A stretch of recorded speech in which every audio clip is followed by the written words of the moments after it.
আপনারা সিক্রেটসের আরেকটি এপিসোড শুনতে যাচ্ছেন, তবে শোনার আগে সবার প্রতি আমাদের বিশেষ অনুরোধ, আমাদের চ্যানেলটি সাবস্ক্রাইব করুন। সাবস্ক্রাইব বাটনটি এখানেই রয়েছে, ছোট্ট একটা ক্লিক করুন, পাশে একটা বেল বাটন আছে, প্লিজ অন করে নেবেন। সবাইকে আরজে কিবরিয়ার পক্ষ থেকে শুভেচ্ছা।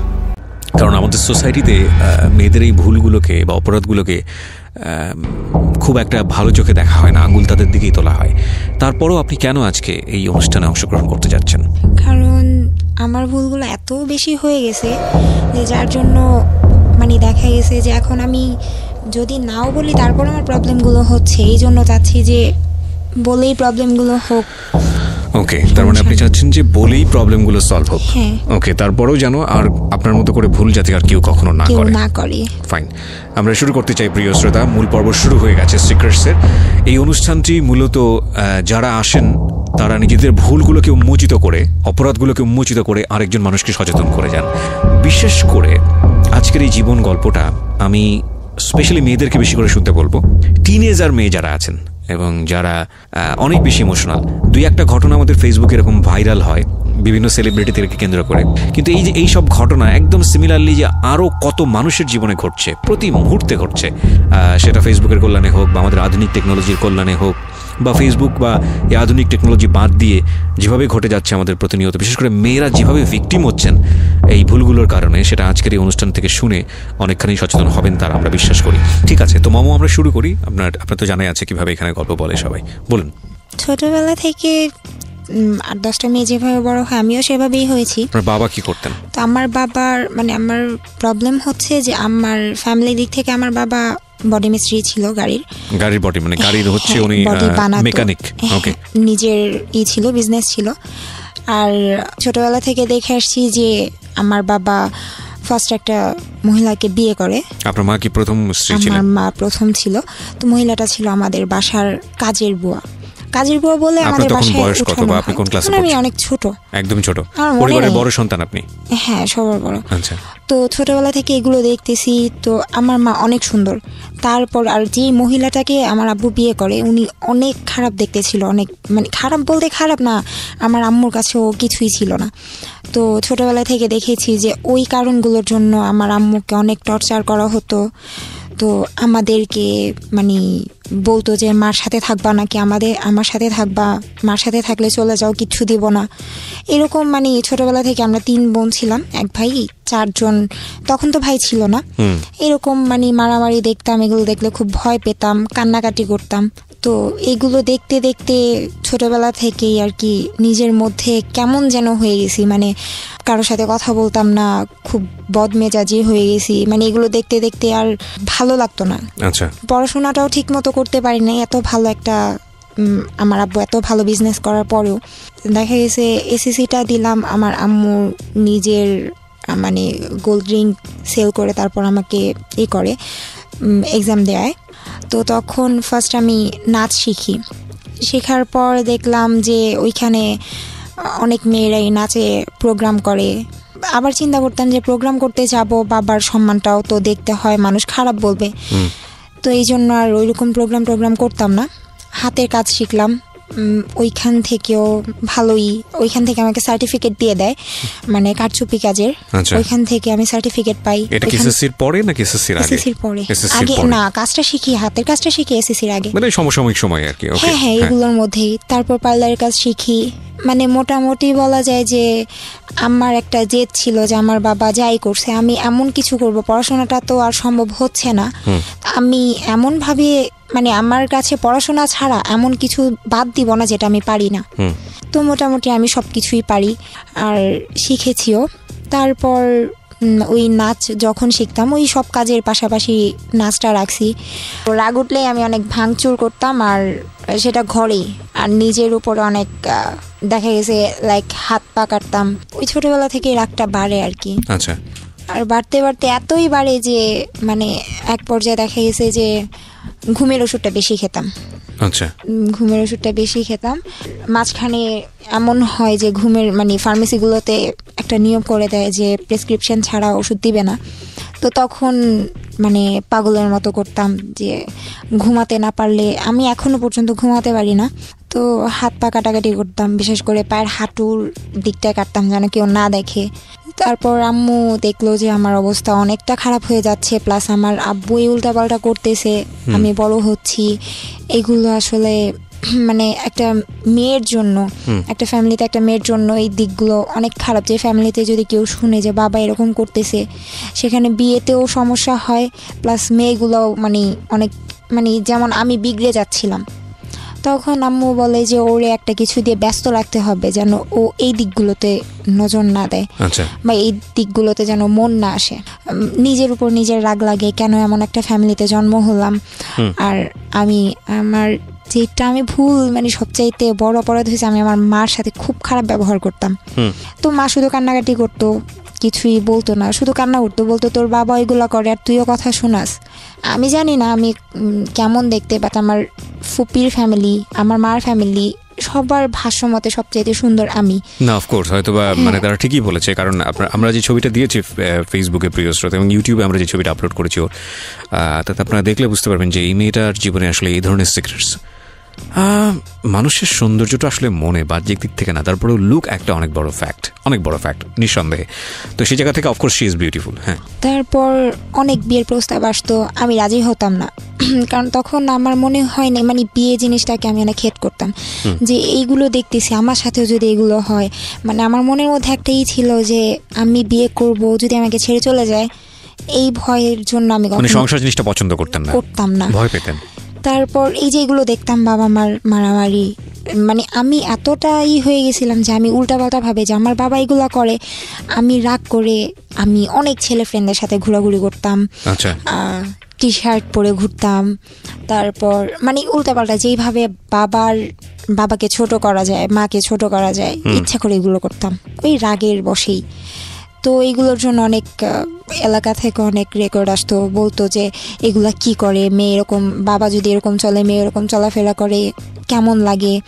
তো বিয়ের প্রস্তাবগুলো আসলে আমি দেখতে আসতো, তারপর আমি বলতাম আচ্ছা আমি ছেলের সাথে কথা বলবো, ছেলের সাথে কথা বললে আমি উল্টাপাল্টা কথা শোনাই দিতাম, আমি না এটা করি, আমি সিগারেট খাই, আমি হাত কাটি, এটা সেটা করি, আমি কিন্তু আপনার বিয়ে করলে এগুলোই করবো। তখন আর ছেলে রাজি হতো না করে দিত। মানে ছোটবেলা থেকে একটা জিনিস ছিল যে আমি কখনোই টিচার দিয়ে পড়ি নাই। খো-খো খেলার নাম শুনছেন? ওই খেলাতেও আমি খেলছি, আর 2008 না যেন 9-তে পেপার আমার ছবি আসছিল, আমরা চ্যাম্পিয়ন হয়েছিলাম ওইখান থেকে স্যার ওরা সবাই বলে যে তুমি পড়াশোনা করো। তো তারপর এসএসসি দেওয়ার পর আমি ভাবলাম যে না থাক, আর পড়াশোনা করে লাভ নাই, কারণ দেখা গেছে যে মার উপর অনেক চাপ পড়ে যাচ্ছে, মা এইখান থেকে সেখান থেকে টাকার ব্যবস্থা করতেছে। তো তখন পড়াশোনা বাদ দিয়ে হাতের কাজগুলো করতেছি, আর এই যে ফ্রেন্ডদের নিয়ে ঘোরাঘুরি। তখন মিরপুর 11:30-তে একটা জব পাই আমি, সেটা হচ্ছে সিকিউরিটি অফিসের। Security job? না সিকিউরিটি বলতে উনি আমাকে, অফিসটা ছিল সিকিউরিটি অফিস, তো ওইখানে আমাকে বলছে যে তুমি রিসেপশনে বসবা, শুধু তুমি। আপনি লেখাপড়াটা কি তখন অফ করে দিয়েছেন? হ্যাঁ, অফ করে দিয়েছি। কেন অফ করেছেন? এইসব আচরণের কারণে? এইসব আর দেখা গেছে পড়াশোনা চালাতে পারতেছি না, হচ্ছে না, কারণ একটা মেয়ের মানে টিচার ছাড়া অনেক কিছু লাগে, বই খাতা, তারপর সব কিছু, এই জন্যই আর পড়ি নাই। তো ওই অফিসে স্যার যেদিন আমাকে বলে তুমি চাকরি করার জন্য আসছো, আমি বলছি জি স্যার। তুমি এতটুকু একটা মেয়ে, তুমি চাকরি করবা? যে স্যার এতটুকু মেয়ে আছে, আপনি আমাকে দেখেন, যদি ভালো লাগে রাখবেন, না ভালো লাগলে নাই। তো উনি আমাকে বললো ঠিক আছে তুমি 1 সপ্তাহ ট্রায়ালে থাকো। তো থাকার পর স্যার আমাকে এত বেশি পছন্দ করে ফেলে, বলতেছে যে ঠিক আছে মমো তুমি এখন থেকে এখানেই থাকবা। তো এখানে জব করি। সায়দাবাদ থেকে মিরপুর 11:30 অনেকটা রাস্তা, আমি সেই সকাল ভোরবেলা বের হতাম, আর যেতে প্রায় 2.5 ঘন্টার উপরে লাগতো, তারপর ওইখানে জব করতাম। তো স্যার বলতো যে তুমি এত কষ্ট করে আসো, তুমি এখানে রুম নিয়ে চলে আসো। তো একটা জিনিস আমি কখনো আমার ফ্যামিলিকে ছেড়ে দিইনি, যে ফ্যামিলি থেকে বের হয়ে যাই বা আমি একা থাকবো, এটা কখনো করি। ওখানে কি বেসিক্যালি আপনার ফ্রন্ট ডেস্ক অফিসার ছিলেন আপনি, রিসেপশনিস্ট ছিলেন? আচ্ছা। তারপর ওইখানে 1 মাস জব করার পর তারপর এর চাইতে ভালো একটা জব পেলাম। মানে দেখা গেছে যে এটা অনেক দূর হয়ে যায়, সেক্ষেত্রে আমার স্যালারি ছিল ওই সময়, আমার স্যালারি বলেছিল 8,000 টাকা, উনি দিয়েওছে 8,000 টাকা। তারপর মানে বসুন্ধরাতে আসলাম, বসুন্ধরা সিটিতে আমার এক দাদা আমাকে জব নিয়ে দেয়। ওইখানে ফার্স্ট ছিল 5,000, তারপর এরকম বাড়তে বাড়তে 8,000-এর মতো হয়। তো এরকম অনেক জায়গায় অনেক ভালো ভালো জব আসছে, ওইগুলোও করেছি। তারপর আম্মু মানে উল্টাপাল্টা তো চলতেছে, দিন দিন আমার রাগ শুধু বাড়ে। পরে আম্মু বলতেছে ওরে দেশেই রাখা যাবে না, আচ্ছা মানে ওর এই ফ্যামিলিতেই রাখা যাবে না, ওইখানে থাকলে পাগল হয়ে যাবে। তো আম্মু আমাকে কান্নাকাটি করে অনেক অজুহাত দেখায়, দেখ তুই তো পড়াশোনা ছেড়ে দিছোস, তোর বোনদের তোর ভাইদের পড়াশোনাটা হোক, তুই চলে যা, ওইখানে তুই ভালো থাকবি। আর তুই তো ওয়েস্টার্ন ড্রেস পরে চলাফেরা করা খুব পছন্দ করস, ওইখানে তোর মন মতো সব কিছু হবে। তখন আমি ট্রেনিং করলাম, তো তখন আম্মু বলতেছে, আমি বললাম আম্মু আমি কী কাজে যাচ্ছি? বলতে তুই ফ্রি ভিসায় যাচ্ছিস, তুই যে কোনো একটা কাজ করে নিতে পারবি। তারপর দেশের বাইরে যেদিন যাব, আব্বু কিছুই জানতো না। এমনিতে আব্বু আমাদের খুব আদর করতো, আমাদের বলতে আমাকে বেশি করতো, কিন্তু আমার ভাল লাগতো না যে এই আদরের দাম কি, তুমি যদি উল্টাপাল্টাই করো এই আদরের দাম কি, তুমি ওখানে আমাদের আদরটা তুমি অন্য ছেলে মেয়েদের দিতেছো। তো এগুলো চিন্তা ভাবনা করতাম। তারপর যেদিন আমি চলে যাব তার আগের দিন আমি ব্যাগ ট্যাগ গোছানো শেষ, আব্বুকে বলতেছি, আব্বু বলতেছি কি বলো, আমার সাথে একটু যাবা? কই যাব? বলছি, তারপর আমি আমার আব্বুর হাতটা ধরে কান্না করে দিছি, বলছি যে আব্বু আমি চলে যাব। তারপর আব্বু আর কোনো কথা বলে নাই, আর আমাকে নাও করে নাই যে যেও না বা কিছু, বা তুমি কেন যাচ্ছ, রাগ, মানে ওনার মধ্যে কোনো কিছুই দেখলাম না। জাস্ট একটু মন খারাপ হয়েছে যে আমি চলে যাচ্ছি, যে একটা মেয়ে, এত ছোট একটা মেয়েও চলে যাচ্ছে, এরকম কোনো কিছু আমার আব্বুর ভিতরে ছিল না। তো এয়ারপোর্ট যখন আমি মানে পুরো রাস্তা আমি কান্না করতে করতে যাচ্ছিলাম। তো এয়ারপোর্ট যাওয়ার পর যখন আমি ভিতরে চলে যাব, আব্বু প্রচণ্ড কান্না করে, মানে আব্বুর কান্নাই ফার্স্ট টাইম দেখি, অনেক কান্না করে। তারপর আমি ওইখানে গেলাম, যাওয়ার পর আমি জর্ডান নামার পর 2টা প্লেন চেঞ্জ করতে হয়। ফার্স্ট আমাকে দুবাই না যেন আবুধাবিতে নামায়, 3 ঘন্টা পর তারপর আবার মানে আরেকটা প্লেনে উঠতে হয়। তো দালাল আমাকে একটা লোকাল প্লেনের টিকিট করে দিয়েছিল, ফ্রি ভিসা বলেছিল কিন্তু ফ্রি ভিসা ছিল না। আচ্ছা, প্লাস আমি এই যে যখন আমি যাচ্ছি প্লেনে ওঠার পর অনেক লং একটা জার্নি, আমি অবাক হই ওই জায়গায় যে আমাকে প্লেনে কোনো খাবারই দেওয়া হয় না। এখন পরে শুনতে পারি, মানে আমি একজনকে জিজ্ঞেস করলাম যে আচ্ছা খাবার কেন দিল না? বলতেছে আসলে তোমার টিকিটটা লোকাল প্লেনের টিকিট কাটা হয়েছে, এখানে কোনো খাবার দিবে না, খাবারের জন্য আলাদা টাকা দিতে হয়। তো আমি সম্পূর্ণ না খাওয়া ছিলাম। তো যখন আমি ওই দুবাই না যেন আবুধাবি নামাই প্লেনটা, তারপর 3 ঘন্টা, ওই 3 ঘন্টা আমি একটা বসেছিলাম, প্রচণ্ড ক্ষুধাও ছিল। তারপর একটা ছেলে বসা ছিল, ও দেখলাম যে কয়েন দিয়ে পানি নিচ্ছে, ওই যে ওইখানে মেশিনের মতো থাকে, কয়েন দিলে তারপর পানির একটা করে বোতল বের হয়। তো আমি বলতেছি ভাইয়া একটা কথা বলতেছি কি, আচ্ছা আমাকে একটু পানি দিলে ভালো হয়। তারপর উনি বলতেছে তুমি কি আসার সময় কোনো টাকা নিয়ে আসো নাই? যে ভাই আমি তো কখনো দেশের বাইরে আসি নাই, আমি কিছুই জানি না। তারপর উনি আমাকে একটা পানির বোতল কিনে দেয়, ওইটা নিয়েই আমি ওইটা অর্ধেকটা খাই, আর বাকিটা আমার সাথে ছিল যে আমি আবার প্লেনে উঠবো, আবার কতটা রাস্তা কে জানে, আবার কার থেকে খাবার চাইবো বা পানি চাইবো। তো ওই সারাদিন প্রায় 6 ঘন্টার উপরে, দ্বিতীয় প্লেনে 6 ঘন্টার মতো না খাওয়া ছিলাম। তারপর একটা এয়ারপোর্ট নামায়, একজন এসে নাম ডাকার পর মানে আমরা যারা আছি তাদের সবাইকে নিয়ে একটা গাড়িতে করে চলে যায়। তারপর ওইখানে আমাকে ফার্স্ট একটা বাসায় দেয়া হয়। তো ওই বাসাটায় হয় মানে একটা প্রবলেম হয় যে একটা বাঙালি মেয়ে নিয়ে আসা হয়। ওইখানে এরকম হয় ফার্স্ট যখন কেউ যায় তখন তার কাজগুলো দেখা দেওয়ার জন্য আরেকটা মেয়ে আসে, যে সেও বাঙালি পুরনো। হ্যাঁ, ওকে, আমরা এখানে একটা বিরতি নেব প্রিয় শ্রোতা। আজকের এই সিক্রেটসটা আমি প্রথমেই বলে নিয়েছি যে টিনেজার যারা আছেন তাদের থেকে, এবং একই সাথে ওর বয়সী যারা আছেন, যারা এখানে শুনছেন, মমোর বয়স 22 বছর যেটা বলছিলেন মমো। তারপর পরিচয় করিয়ে দিল আরেকজন এসে, যিনি ওল্ড মানে বাঙালি মেয়ে, সে কাজ সম্পর্কে বর্ণনা দিচ্ছিল। আমার একটা বাঙালি আসে, তো ও এসে আমাকে বলতেছে, মানে ও আমাকে দেখে অনেক খুশি, আমি অনেক খুশি হই যে আমি একজন বাঙালি পেলাম। পরে বলতেছে ও কি, ওর বাসা কি ওর দেশ কি ফিলিপাইন? পরে বলতেছে যে না, ও বাঙালি। মানে আপনাকে দেখে বলছিল যে আপনি ফিলিপাইনের কিনা? হ্যাঁ। তারপর বলতেছে বাঙালি। বউটা বলতেছে, মানে ওই লোকটার ওয়াইফ বলতেছে না তুমি দুষ্টামি করতেছো, বলতেছে না আমি দুষ্টামি করতেছি না, ও বাঙালি। তারপর যখন বাঙালির সাথে কথা বললাম তারপর উনি বিশ্বাস করলো। আর ওই মেয়েটা ছিল, মানে আমি যেই মালিকের বাসায় মানে কাজ করতাম, ওই মালিকের মার বাসায় এই মেয়েটা কাজ করতো। মানে মার বাসা থেকে এই মেয়েকে নিয়ে আসছে আমাকে কাজগুলো দেখা দেওয়ার জন্য। তো তখন মানে কাজ দেখায় দিচ্ছে 2 দিন 3 দিন, অনেক ভালো কাটলো। তারপর আমরা সবাই মিলে ওদের বাসায় বেড়াতে গেলাম, মানে আমার মালিকের মার বাসায়। ওই বাঙালি যে ছিল ওই বাসায় কাজ করে। তো এখানে যাওয়ার পর ও আমাকে ফোন দেওয়া হয়, বলে যে তোমার ফোন আছে? আমি বলছি হ্যাঁ ফোন আছে, কিন্তু সিম কার্ড তো নেই। তো সিম কার্ড কিনে দিল।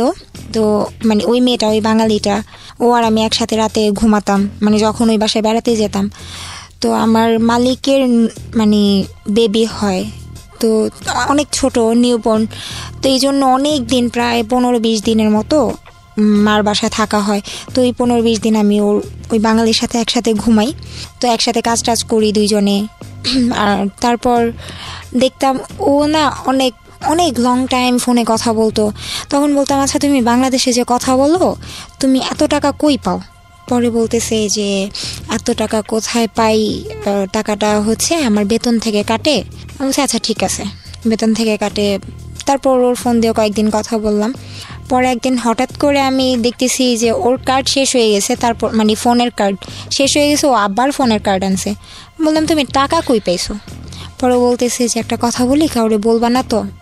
আমাকে তুই করেই বলতো, যে তোর ফ্রেন্ডের মতো ছিলাম। বলতেছে কাউকে বলবি না। বলছে আচ্ছা ঠিক আছে বলবো না, বলো। আমি আরবি ভাষা জানি না, আমি কিভাবে বলবো? পরে ওই মেয়েটা মানে বলতেছে যে আমি টাকাটা যখন আমার মানে মালিকের মানে মালিককে তো বাবা বলা হয় আর মহিলাকে মামা বলা হয়, বলতেছে আমি বাবার প্যান্টের পকেটে পাইছি। তুমি প্যান্টের পকেটে পাইছো কেন, টাকাটা ফিরিয়ে দিলা না? বলতেছে যে পাইছি, এটা ওনাদের হিসাবের মধ্যে নেই, আর আমারও তো কার্ড শেষ হয়ে গেছে এই জন্য। পরে আমি আর কিছু বলি নাই, ভাবলাম যে আমি একটা বাঙালি হয়ে তো আরেকটা বাঙালির ক্ষতি করেও লাভ নাই, প্লাস আমি ভাষাও জানতাম না। তো একটা পর্যায়ে মানে ওর সাথে চলতে চলতে এতটা ক্লোজ হয়ে যায়, ও আমাকে সব সত্যি বলে দেয় যে ও 2-1 দিন পর পরই ওই মালিকের ঘর যখন গুছাতে যেত তখন ওই মালিকের পকেট থেকে টাকা চুরি করতো। আমার মালিক ফুল অনেক পছন্দ করতো। তো বলতো কি যে মানে ওই বাঙালি মেয়েটা বলতো যে আমি আর মমো 2 জন গিয়ে আপনার জন্য ফুল নিয়ে আসি, এইটা বলে ও আমাকে নিয়ে বাইরে যেত। বাইরে গিয়ে অনেক দূরের একটা রাস্তা, মানে যেতে হেঁটে যেত প্রায় 20 মিনিটের মতো লাগে। এত দূরেও যেত, প্রায় 5টা-6টা করে কার্ড নিয়ে আসতো, মোবাইলের রিচার্জ কার্ড। তারপর ও আমাকে বলে দেয় সবটা, যে আমি এইভাবে টাকাগুলো নেই। তারপর আমি অনেক রাগ করি যে আমি এখন বলে দিব যেভাবে পারি। ওনার আমার ভাষা না বুঝুক, আমার ইশারা তো বুঝবে, আমি বলে দিব সব। তারপর মেয়েটা আমার প্রায় এক পর্যায়ে পা ধরে কান্না করে। তারপর আমি ওরে অনেক মারি, মানে আমি নিজেই ওরে মারছি। মানে অনেক রাগ লাগে আমার যে এরকম, ওর জন্য তো আমাকেও তো ভুল বুঝতে পারে যে আমি যে সত্যি কথাগুলো বলতেছি না, এই জন্য হয়তো আমারও বিপদে পড়তে হতে পারে। তো ওরে আমি মারার পর ও বলতেছে তুই আমার মারছস, আমার কষ্ট নাই, তুই শুধু বলিস না। তারপর আমার অনেক মায়া হয়, আমি আর কিছু বলি নাই। 2 দিন পরে আমরা আমাদের বাসায় চলে আসি, ওর বাসায় চলে আসার পর আমার মালিককে আমি বলতেছি যে আমার যে কার্ড দেওয়ার কথা, আমার ফোনে তো টাকা নেই, আমার ফোনের কার্ড দেন। উনি বলতেছে যে তোমার কার্ড কেন দিব, তুমি তো কার্ড নিছই। বলছি কার্ড নিছি মানে মনে যেভাবে পারতেছি বুঝায় বলতেছি। তখন ইংলিশে যতটুকু পারতেছি বুঝাইতেছি, প্লাস সাথে আরেকটা মেয়ে ছিল নিচতলায় কাজ করতো, তো ওনার দিয়ে বুঝাইতেছি। এখন বলতেছে যে শারমিন, তো বলতেছে মানে ওই মেয়েটার নাম শারমিন বলতেছে যে তুমি ওর কার্ড নিয়ে নিছো, প্লাস তোমার এত বড় সাহস, তুমি আমার বাবার পকেট থেকে টাকা চুরি করছো। আমি জাস্ট মানে আকাশটা আমার মাথার উপর ভেঙে পড়ছে যে আমি কি করলাম। মানে ওই মেয়েটা বুঝাইছে যে আমি ওই লোকের পকেট থেকে টাকা চুরি করছি, অথচ আমি ভাষাও জানতাম না, এই জন্য বুঝায় বলতে পারতেছিলাম না। এটা বলার পর আমি প্রচণ্ড কান্নাকাটি করি, বলি যে আমি এটা করি নাই। পরে উনি বলতেছে যে ওনাদের পাশে একটা ফ্ল্যাটের কাজ চলতেছিল, উনি বলতেছে যে ওরে নিয়ে এই ফ্ল্যাটের মধ্যে বন্ধ করে রাখো, আগামীকালকে পুলিশ আসবে, তারপর যা হওয়ার হবে। বেসিক্যালি আপনার কাজটা কি ছিল এখানে? বাসার কাজ। তো মানে আমি তো প্রথম মানে ওইখানে নতুন, যেহেতু মাত্র 15 দিন হয়েছে আমি আসছি, এর মধ্যে এত কাহিনী হয়ে গেছে। তো ওনার আমি বুঝাইতেই পারতেছি না যে আসলে এই কাজটা আমি করি নাই। আমি ওনাকে বোঝানোর ট্রাই করতেছিলাম যে আসলে আপনাদের এখানে দোকান কই, আমি তো চিনিই না। ও আমাকে নিয়ে গেছে দোকানে, আর ওই দোকানদারের কাছে আপনি একবার চলেন, আপনি জিজ্ঞেস করেন কার্ড কে নিত, আমি না ও। আসলে কথাগুলো তো বুঝিয়ে বলতেই পারি নাই। বুঝিয়ে বলতে পারলে হয়তো বা উনি দোকানদারকে জিজ্ঞেস করলে দোকানদার সত্যিই বলতো। তো আমি ওনার কিচ্ছু বলতে পারতেছি না। উনি জাস্ট আমাকে হাত ধরে টেনে পাশের ফ্ল্যাটে নিয়ে তালা মেরে দেয়। তারপর আমি অনেক কান্নাকাটি করি। ওই খালি রুমটার মধ্যে, এত বড় একটা ফ্ল্যাটের মধ্যে, মানে শুধু মার কথা মনে পড়তেছিল যে মার সাথে এত খারাপ ব্যবহার করছি। তো শুয়ে শুয়ে শুধু কান্না করতেছিলাম। তো কখন সকাল হবে, সকালে কি হবে এটার জানার জন্য। তো অনেক রাত হয়ে যাওয়ার পর দেখে যে আমি অনেক কান্নাকাটি করতেছি। ওনারা এনে আমাকে ওই ফ্ল্যাট থেকে এনে ওনাদের পাশে একটা রুমের মধ্যে আবার তালা মেরে দেয়।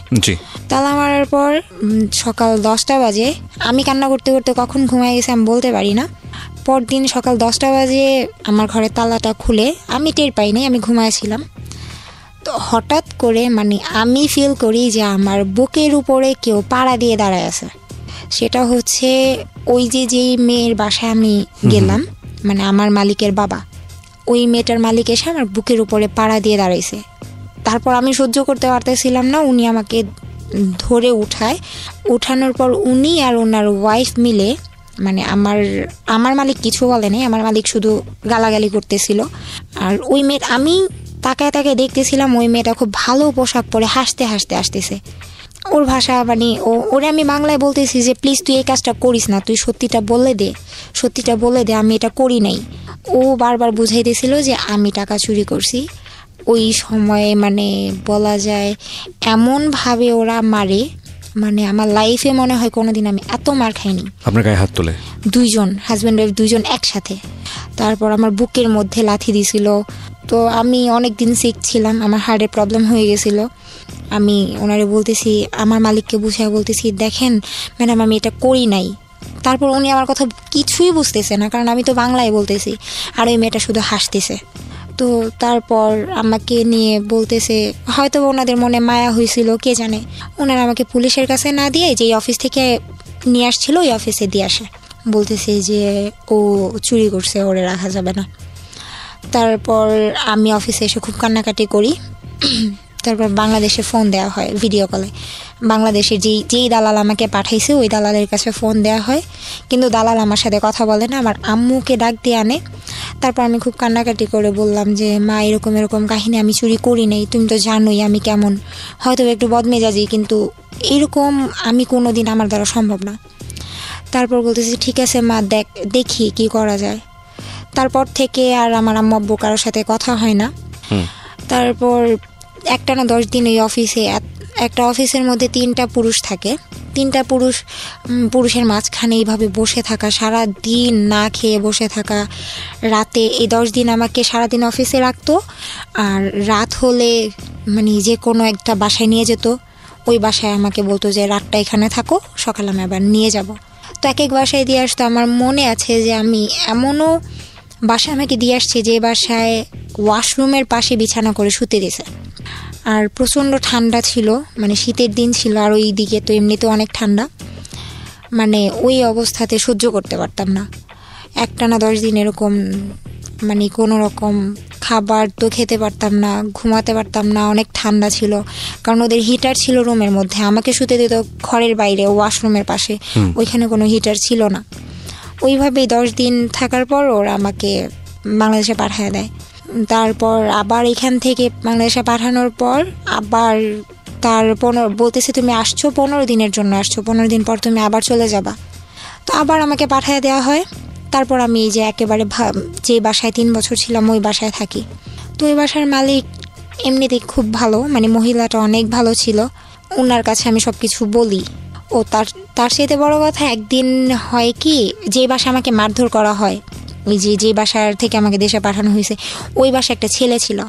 তো ওই ছেলেটা একদিন আমার হাত ধরে আমাকে বলতেছিল যে I like you, come with me, ওর সাথে ওর রুমে যেতে বলতেছিল।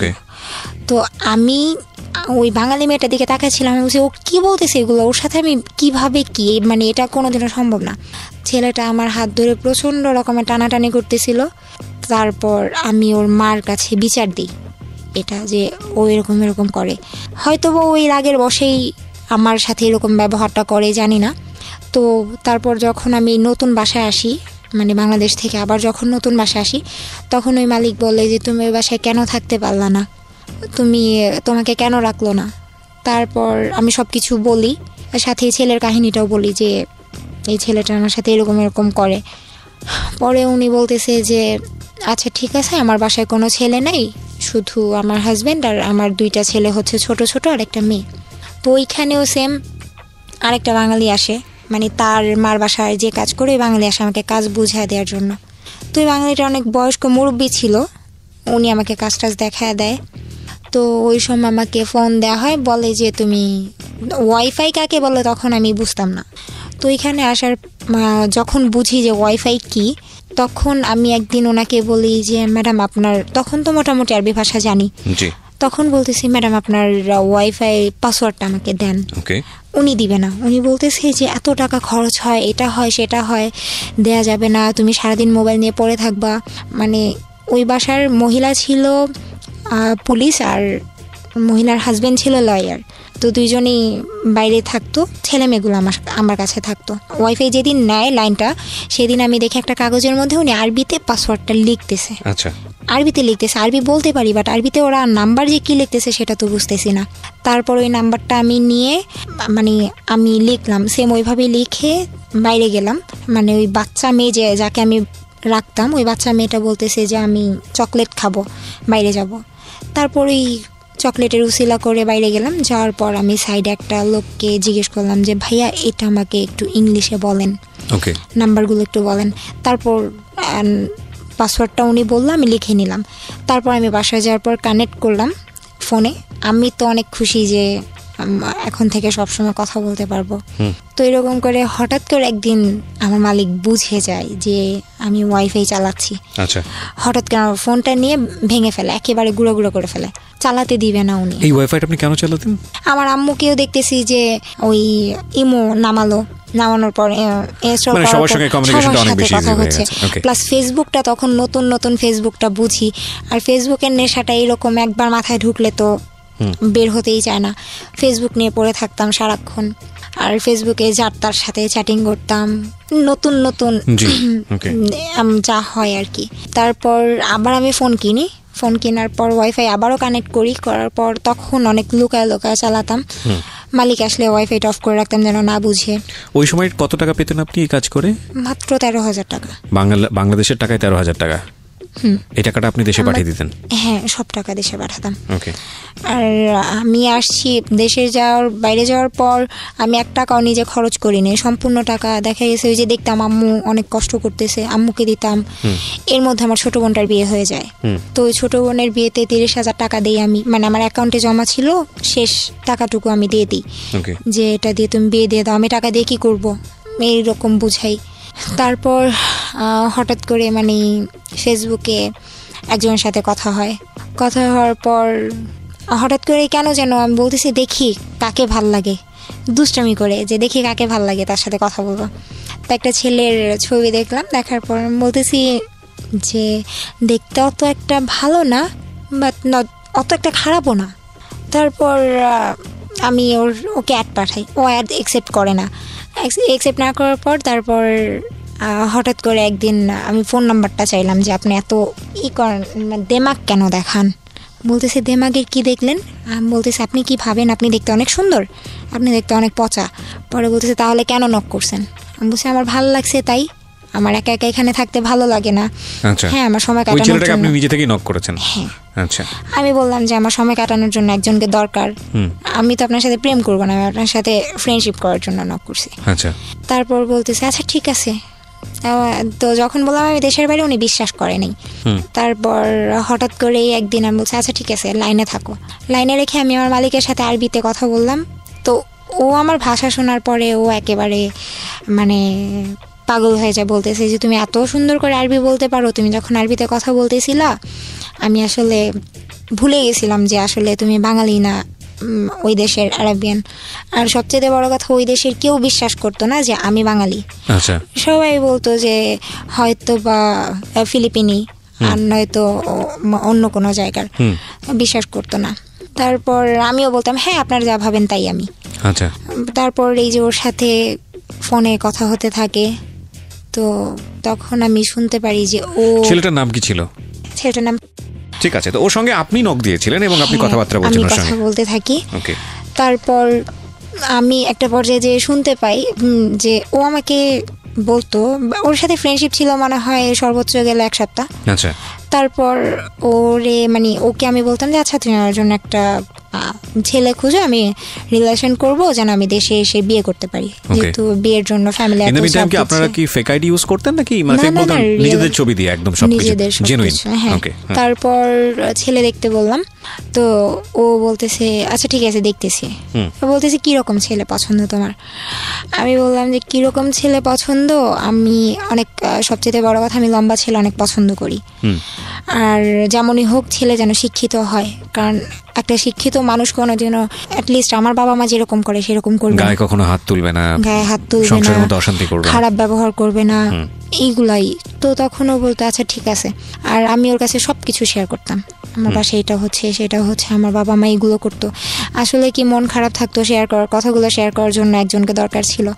তারপর হঠাৎ করে ও অনেক ছেলেকে দেখায়, আমি আসলে বুঝাতে যাচ্ছিলাম আমার কাউকেই ভালো লাগে না, আসলে আমি তোমাকে পছন্দ করি।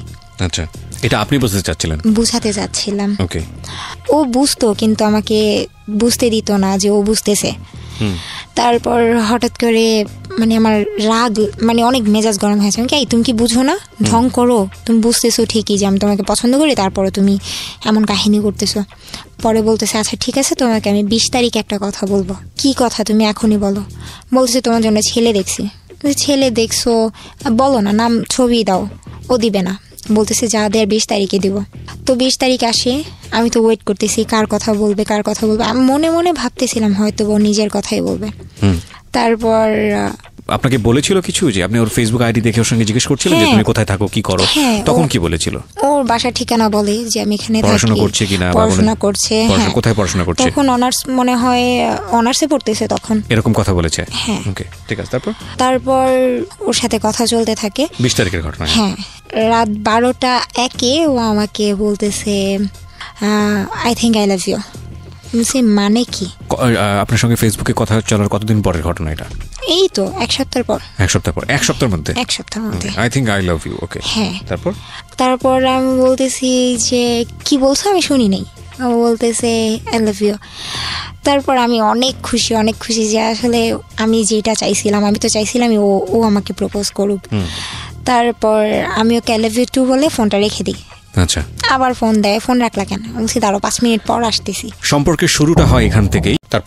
তারপর ও আমাকে বলে প্রপোজ করলো। তারপর আমি ওকে বললাম আচ্ছা আমি 5 মিনিট পর ফোন দিই। আচ্ছা। তো বলতেছে কেন 5 মিনিট পর ফোন দিবা? বলতেছে একটু কাজ আছে বলে। মানে অনেক বেশি খুশি ছিলাম। ও কি জানতো যে আপনি জর্ডানে কি ধরনের কাজ করেন? জানতো, সব জানতো, সব বলে দিছি। মানে আপনার লাইফের আদ্যপান্ত সব জানতো? হ্যাঁ। না, আর যখন ফ্রেন্ডশিপ হয় তখনই বলি যে আমি এই কাজ করি, আর ফ্যামিলি ব্যাকগ্রাউন্ড এরকম। ওকে। তো তখন ও যখন আমি বললাম 5 মিনিট, ও বলতেছি কেন, কি হয়েছে? আমি বলছি যে না 5 মিনিট পর ফোন দিতেছি। বললাম ফোনটা রাখি। মজার কথা, আমি আমার রুমে গিয়ে এত বেশি খুশি ছিলাম, মানে আমি আমার খাটের উপর প্রচন্ড লাফালাফি করতেছিলাম। একটা বার আমার খাটটা ভেঙে গেছিল। ওকে। ও যে খুব বেশি সুন্দর তাও না, মানে আমার দিক থেকে অনেক। তো ওর সাথে রিলেশন হওয়ার পর আস্তে আস্তে মানে ওর সাথে কথা চলতে থাকে। তো এর মধ্যে হঠাৎ করে একদিন বলতেছে, না সারা রাত কথা বলতো, আমরা দুইজন একসাথে কথা বলতাম ভিডিও কলে। টাইমের একটা ব্যাপার ছিল যে বাংলাদেশের 4 ঘন্টা ডিফারেন্স ছিল। মানে আগানো না পেছানো? আগানো ছিল। ওরা ছিল আগানো। হ্যাঁ, বাংলাদেশ ছিল আগানো। তো এখন আমি যখন ফোন দিতাম ওর এখানে, আমার এখানে যদি রাত 10টা বাজতো, ওর এখানে প্রায় অনেক রাত হয়ে যেত। তো এখন ভিডিও কলে ও কি করতো, ভিডিও কলে আমার সাথে লাইনে থাকতো। আমি বলতাম যে আমি সারাদিন এত কাজ করছি, আমার খুব খারাপ লাগতেছে, আমি একটু ঘুমাই। ওর বলতেছে হ্যাঁ ঘুমাও।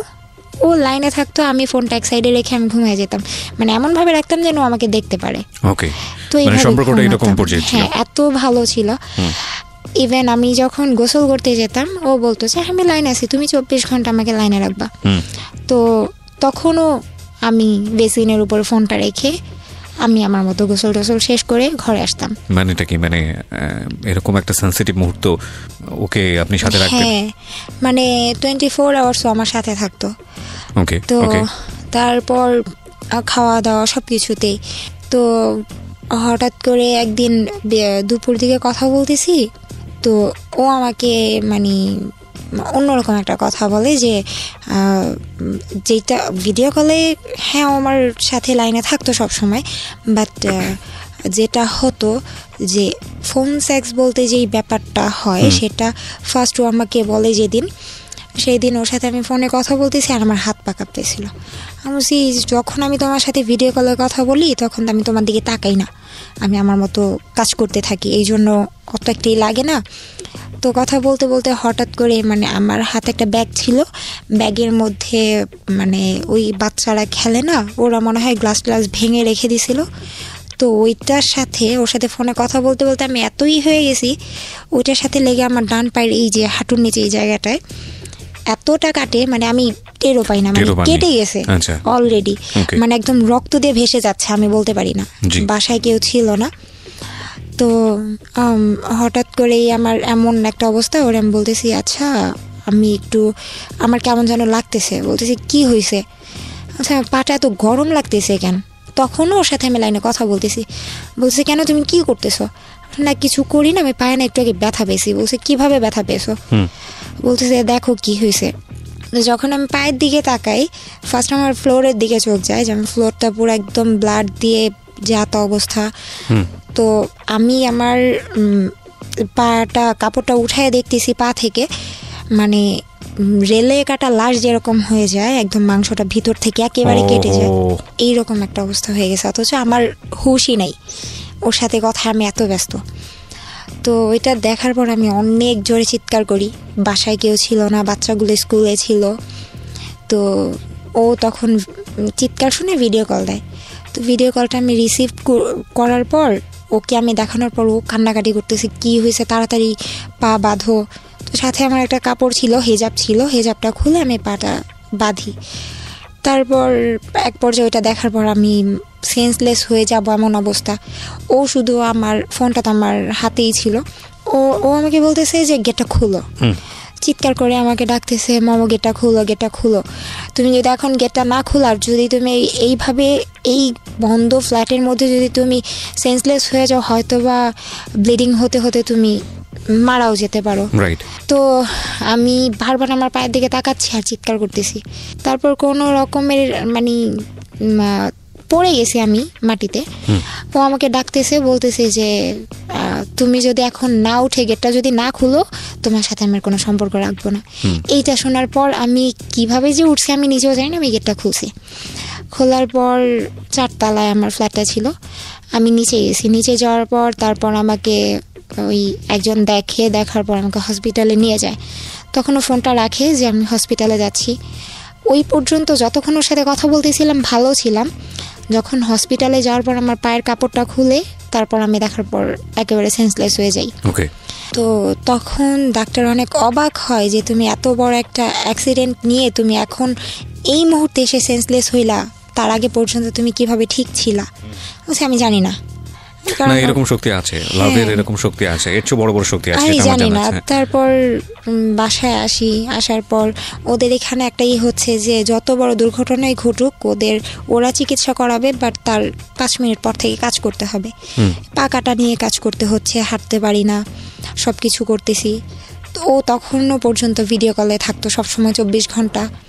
তারপর দেখা গেছে এই যে জ্বর আসতো রাতে অনেক কাটা পায়ের জন্য, তারপর ও লাইনে থাকতো, বলতো যে শান্ত হও, আমাকে সান্ত্বনা দিত, মানে 24 আওয়ার্স কোম্পানি যেটাকে বলে। খেয়াল করবেন যারা শুনছেন তারা খেয়াল করবেন, বিশেষ করে টিনেজার যারা, মানে এই ফেসবুক, ইউটিউব, ভাইবার, হোয়াটসঅ্যাপ, ইমো বা আরও সকল যে অ্যাপ্লিকেশনগুলো আছে যারা ব্যবহার করেন র্যান্ডামলি, এবং এগুলো কি যারা সম্পর্কের বিশ্বস্ততার জায়গা, এগুলো তো আসলে টুল মাত্র না, একটা টেকনোলজি, এগুলোর তো কোনো দোষ নাই, দোষটা হচ্ছে আমাদের। সো সিক্রেটস যেহেতু, তার মানে বুঝতেই পারছেন ঘটনা অন্যদিকে মন নেবে অবশ্যই। খেয়াল রাখবেন যে সম্পর্কের যে জায়গাটায় ওরা আছে সেটা হচ্ছে সবচাইতে পবিত্রতম ফিলিংস, এবং সবচাইতে পবিত্রতম ফিলিংস বলতে আমি যেটা বোঝাচ্ছি না, সৃষ্টিকর্তার প্রতি যে ফিলিংস আমাদের থাকে সেটা হচ্ছে সবচেয়ে পবিত্র ফিলিংস। তারপরে যদি আমরা বলি যে প্রেম, প্রীতি, ভালোবাসার সম্পর্কের জায়গাটা, এবং সেটাও যদি রিলিজিয়াস জায়গা থেকে বলি সেটার একটা ডিফারেন্ট শেপ আছে, কিন্তু আমরা যদি ইন জেনারেলি বলি তাহলে মানুষের মনের মধ্যে যেই মারাত্মক রকমের ফিলটা জন্ম হয় সেটা ভালোবাসলেই জন্ম হয়, এবং সেটা দ্বিপাক্ষিকভাবেই যখন খুব অনেস্টির জায়গায় থাকে সেটা খুব চমৎকার একটা ফিলিংসের জায়গা। তো সেই জায়গাটায় আছে হচ্ছে গল্পটা, এবং খেয়াল রাখবেন এটা অনেকের জীবনেই ম্যাচ হবে। আজকের এই সিক্রেটসটা অনেকের সাথেই মিলে যাবে। বলুন তারপর সবসময় থাকতো ফোনে। আস্তে আস্তে সুস্থ হই, আর এইদিকে ওর প্রতি আমি এতটাই অ্যাডাক্টেড হয়ে যাই যে আমার এইদিকে কাজে মন নাই, কাজ করতে পারতাম না ঠিক মতো, রাগারাগি করত। তো তারপর ওর সাথে মানে এরকম কথা হতো, আর কাজের অনেক তো ব্যাঘাত ঘটতই। তারপর আস্তে আস্তে ওকে আমি দেখতাম যে রাতের পর রাত ও জেগে থাকতো, দিনের পর দিন জেগে থাকতো। তো একদিন আমি বলতেছি, আচ্ছা তুমি এত সারা দিন রাত না ঘুমিয়ে কেমনে থাকো, একটা মানুষ কিভাবে সম্ভব, কিভাবে তুমি এভাবে থাকো? পরে বলতো যে না, তোমার অনেক লাভ করি, তোমার সাথে থাকতে পারি না, এটা সেটা, এই জন্য। তো আমি অনেক খুশি যে এরকম একটা মানুষ আমি পাইছি যে নাকি আমাকে অলওয়েজ সাপোর্ট করে। তারপর হঠাৎ করে একদিন দুষ্টামি করে বলতেছে, আচ্ছা তুমি যদি কখনো শুনো যে আমি ইয়াবা খাই তুমি কি করবা? তো তখন আমি খুব বেশি চিৎকার করে কান্নাকাটি করি, আর নিজে নিজে বলতে থাকি যে কি করলাম আমি, এটা যে আমার লাইফে একজনকে লাভ করলাম, সেও ছেলেটাই বলছিল যে আমি যদি ইয়াবা খাই তখন কি করবা, মানে আমাকে বুঝাতে যদি। তো তখন আমি অনেক কান্নাকাটি করি। পরে বলছে, এই বোকা মেয়ে শোনো, আমি অনেক সুন্দর করে গুছায় মিথ্যা কথা বলতে পারি। তো বলছি, গুছায় মিথ্যা কথা বলতে পারি মানে? বলছে, এই যে মাত্র মিথ্যা কথা বললাম, তুমি ধরতেও পারলা না, দুষ্টামি করলাম। তো এরকম মাঝে মাঝে অনেক কিছু দুষ্টামির মাধ্যমে আমাকে অনেক কিছু বলতো। তারপর ও বলতেছে, তারপর আমি বলতেছি, আচ্ছা তুমি না ঘুমায় কিভাবে থাকো? তারপরে সত্যি কি তুমি আবার খাও? বলতেছে, আরে বোকা না, আমি সব করি না। তারপর রিলেশন যখন আস্তে আস্তে ডিপ হতে থাকে, তো একটা পর্যায়ে ও আমার কাছে সবকিছু স্বীকার করে যে হ্যাঁ আমি এটা করি। তো তখন আমি বলছি, দেখো আমি তোমাকে এতটাই লাভ করে ফেলছি, এখন তুমি যদি এর চাইতেও বড় কিছু করো আমি তোমাকে ছাড়তে পারবো না, বাট তুমি এটা ছেড়ে দাও। পরে ও আমার সাথে রিলেশনের পরও বলতেছে, আমি এখন অনেক হ্যাপি, আমি আগে অনেক একা ছিলাম, তুমি আসার পর অনেক ভালো আছি। তো আমিও খুশি, ও খুশি, দুইজনে খুব ভালো চলতেছে। ওর ফ্রেন্ডদের সাথেও আমার কথা হতো, গ্রুপ চ্যাট হতো, সবাই একসাথে কথা বলতাম, ফোনে কথা বলতাম, তো দুষ্টামি করতাম। এখন ও আবার আমাকে ওর লাইফের কিছু স্টোরি বলতো, একটা মেয়েকে অনেক লাভ করতো, মেয়েটার সাথে অনেক কিছু হয়েছে। তো এরকম অনেক মেয়ের কাহিনী আমি শুনছি ওর থেকে। শুনতে শুনতে শুনতে শুনতে কতগুলা মেয়ে যে হয়েছে হিসাব নাই, প্রত্যেকটার সাথে ফিজিক্যাল করছে। এগুলো বলেছে আপনাকে? হ্যাঁ। ওকে। তো আপনার খারাপ লাগতো না এগুলো শুনলে? কান্না করতাম, বুঝতে দিতাম না।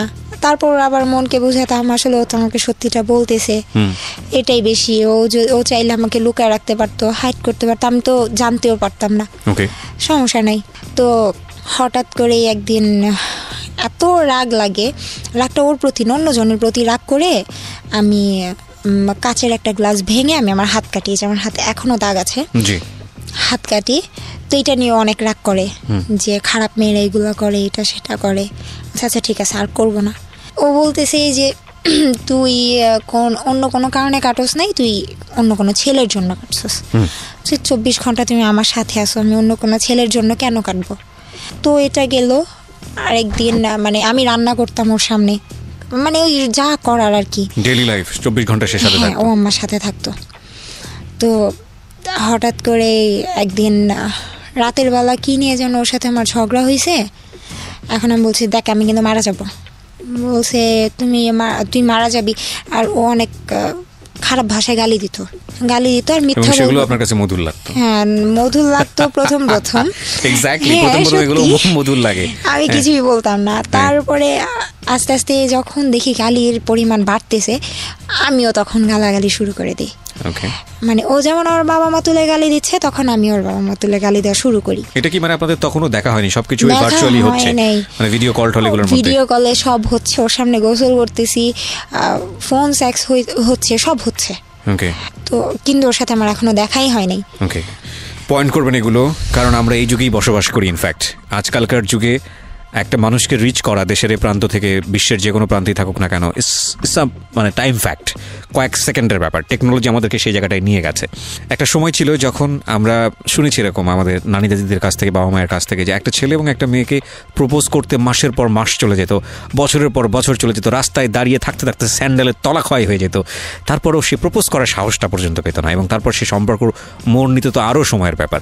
কিন্তু এখন বিষয়টা এরকম হয়, সম্পর্কে মোড় নেওয়া, তারপরে বিবাহ সাথী, তারপরে ঘর সংসার, তারপরে শারীরিক সম্পর্ক, বিভিন্ন বিষয় থাকে না? তো এখানে বিষয়টা হয়ে গেছে এরকম যে আগে সব কিছুর আগে শারীরিক সম্পর্ক। কারণটা হচ্ছে, এটা খুব সহজেই প্রপোজ করার পেছনের অন্যতম কারণটা হচ্ছে, ছেলেটা যখন মেয়েটাকে বলছে, বা ভাইস ভার্সা যদি বলি, মেয়েটা যখন ছেলেটাকে বলছে, তখন কোনো দায় থাকছে না। দায় বলতে আমি যেটা বোঝাচ্ছি, যে আমি যে কথাটা বললাম মেয়েটাকে বা ছেলেটাকে বললাম, যদি ছেলেটা মন খারাপ করে কিংবা মেয়েটা যদি মন খারাপ করে, তাহলে যদি সে কোনো অ্যাকশন নেয়, সে অ্যাকশনটা কত দূর পর্যন্ত যেতে পারে। এই জায়গাটায় আমাদের একটা প্রচণ্ড রকমভাবে সিকিউরিটি আছে, যে ভার্চুয়াল বলা এইসব হয়, এবং ঠিক আছে, it's okay, let's do it, দরকার কি সম্পর্কে যাওয়ার জন্য। কিন্তু মূল কথা হচ্ছে, একবার যদি আপনি এই সব জায়গাতে ঢোকেন এবং সেটা যদি বিশ্বস্ততার সম্পর্ক না হয়, কিংবা বিশ্বস্ততার সম্পর্ক না হয়েও যদি এরকম বিষয় হয়, যদি লস হয় তাহলে দ্বিপাক্ষিকভাবেই লস হওয়ার সম্ভাবনা আছে, সেই জায়গাটাও যদি না হয়, তাহলে এটা অনেক বড় একটা বিপদের কারণ হতে পারে। আমরা এ কথা বললেও যে কালকে থেকে এইসব সব কিছু বন্ধ হয়ে যাবে ইন্টারনেটের দুনিয়াতে, এটা আমি বিশ্বাস করি না। তবে কিছু মানুষ সতর্ক হবে, আর আজকের এই গল্পটা শুনলে অনেকেই সতর্ক হবে, এবং শুধু সতর্ক না, ভয়ানকভাবে সতর্ক হবে। সামনের দিকে আগাই। তারপর আমি দুজন এত রাগারাগি, এত গালাগালির মধ্যে পরে হঠাৎ করে কি নিয়ে যেন অনেক বড় একটা ঝগড়া হয়। তো ওরে আমি বলতেছি, দেখ আমি কিন্তু সুইসাইড করব বলতেছে। আর আমি একটু বলি যে আমার রুমটা ছিল, বাড়িটা ছিল ডুপ্লেক্সের নিচতলাতে ছিল বসার রুম, দোতলাতে ছিল শোয়ার রুম, আর দোতলার সাইডে আরেকটা মানে আলাদা করে ছাদের মতো করা, যেখানে সাইডে বাগান করা, আর আমার রুমটা ছিল তার পাশেই। মানে আমার মেট হিসেবে ছিলেন, মানে সার্ভিস দিতেন। তো আমার ওই সাইড, আমার রুমটা এমন একটা সাইডে ছিল, প্লাস আমার রুমের বাইরে যে মেন গেটটা থাই গ্লাস লাগানো ছিল, যে আমি যদি এখানে চিৎকার করে মরেও যাই, আমার পাশের রুমের কেউ শুনবে না। একটু দূরেতে ছিল রুমগুলো। তো আমি বলতেছি যে দেখো, বাড়িটা কি একজনেরই ছিল? হ্যাঁ, একজনেরই ছিল। মালিক কি করতেন বাড়ির? মালিক লয়ার, আইনজীবী ছিলেন। আচ্ছা, ওকে। তো ওরে আমি বলতেছি, দেখো আমি এখানে একা একা থাকি, আমার ফ্যামিলি ছাড়া থাকি, এমনিতেই মানসিক একটা চাপ আমার ভিতরে, আর আমি বাবা মা ছাড়া কখনো থাকি না, এখানে থাকি। তোমাকে নিয়ে আমি হয়তো বা ভালো আছি, বাট তুমি এমন কিছু করো না যাতে আমার উল্টাপাল্টা আমার মরে যেতে ইচ্ছা করে। ওকে। তো ওরে আমি বলতেছি, ও আমাকে তুই করে বলতেছে, আমি তুই করে বলতেছি, আমাদের দেখ আমি কিন্তু মরে যাব। বলতেছে যে যা, তাতে আমার কি? বলছে সত্যি কিন্তু। পরে বলতেছে যে হ্যাঁ মরে যাবি, কি করবি? আমি গলায় দড়ি দিব। পরে বলতেছে আচ্ছা ঠিক আছে, গলায় দড়ি দিবি, পারলে আমার সামনে দে, সব কিছু তো আমার সামনে করো, সেটা আমার সামনে কর। বলছি আচ্ছা ঠিক আছে করব। তো আমি নিচের কাজটা শেষ করে ম্যাডামকে বিদায় দিলাম। বললাম যে ম্যাডাম আমি এখন ঘুমাবো, আমার অনেক খারাপ লাগতেছে, আমি একটু যাই, শরীরটা খারাপ। বলতেছে আচ্ছা ঠিক আছে চলে যাও। এগুলো কি আপনি আরবিতে বলতেন? হ্যাঁ, সম্পূর্ণ আরবিতে। আমি এখনো পুরো সম্পূর্ণ আরবিতে কথা বললে হয়তো কেউ বুঝবেই না, আমি বাঙালি না আরবিয়ান। ওরে বাবা, এগুলো শিখেছেন কিভাবে আপনি, কোত্থেকে? জানি না, আমি মানে আমার মানে কোনো কিছু শুনলে, কোনো কিছু দেখলে খুব সহজেই ওটা আমি আয়ত্তে আনতে পারি। তারপর ম্যাডামকে বললাম, বলার পর এখন ম্যাডাম বলতেছে যে তোমার মুখটা এমন লাগতেছে কেন, তুমি কি দেশে কথা বলছো, তোমাকে দেশে টাকা পাঠানো লাগবে? না আমার টাকা পাঠানো লাগবে না। তো আরবিতে কথাটা বলার পরে আমি বলছি আমি যদি না থাকি আমি টাকা দিয়ে কী করবো? বাংলায় বলছি কথাটা, আরবিতে ওইটা বলার পর বাংলায় এটা বলছি। তো ম্যাডাম বলতেছে এই তুমি বাংলায় কি বললা, তুমি কি আমার গালি দিলা? তো বলতেছি যে ম্যাডাম আমি আপনাকে অনেক লাভ করি। ম্যাডাম আমাকে অনেক আদর করতো, কারণ দেখা গেছে আমি যখন ফ্রি টাইম থাকতো কাজের, তখন আমি ম্যাডামের পাশে বসে থাকতাম। মানে আমার মায়ের মতো, আমার মাকে কোনোদিন এতটা সেবা করিনি যতটা উনাকে করছি। আর আমি ওনাকে অনেক জ্বালাতাম, মানে ওনার ছেলে মেয়ে যেভাবে জ্বালাতো আমিও জ্বালাতাম। তো উনি বলতো যে আমার 3টা না 4টা ছেলে মেয়ে, 2 মেয়ে 2 ছেলে। তো উনি বলতেছে তুমি আমার গালি দিলা? বলছে আমার এত বড় সাহস আছে আমি আপনাকে গালি দিব? বলতেছে আচ্ছা ঠিক আছে যাও ঘুমাও। তারপর আমি বিদায় টিদায় দিয়ে ঘুমাতে গেলাম। তো তখন আমি বলতেছি, তখনও কিন্তু লাইনে অডিও কলে, মানে যখন সামনে কেউ থাকে তখন অডিও কলে থাকে, আর আমি যখন একা থাকি তখন ভিডিও কলে। এখন কি অবস্থা আছে? আপনার ফোনে কি আছো? না না, ওকে ফাইন, ফোন অফ হয়ে গেছে। তো তারপর আমি উপরে যাওয়ার পর মানে ম্যাডাম বুঝতে পারছিল হয়তোবা যে আমার মন খারাপ। তো আমি উপরে যাওয়ার 5 মিনিট পরে উনি আমার পিছিয়ে পিছিয়ে যায় আর আমার মেন গেটের দরজাটা নক করে।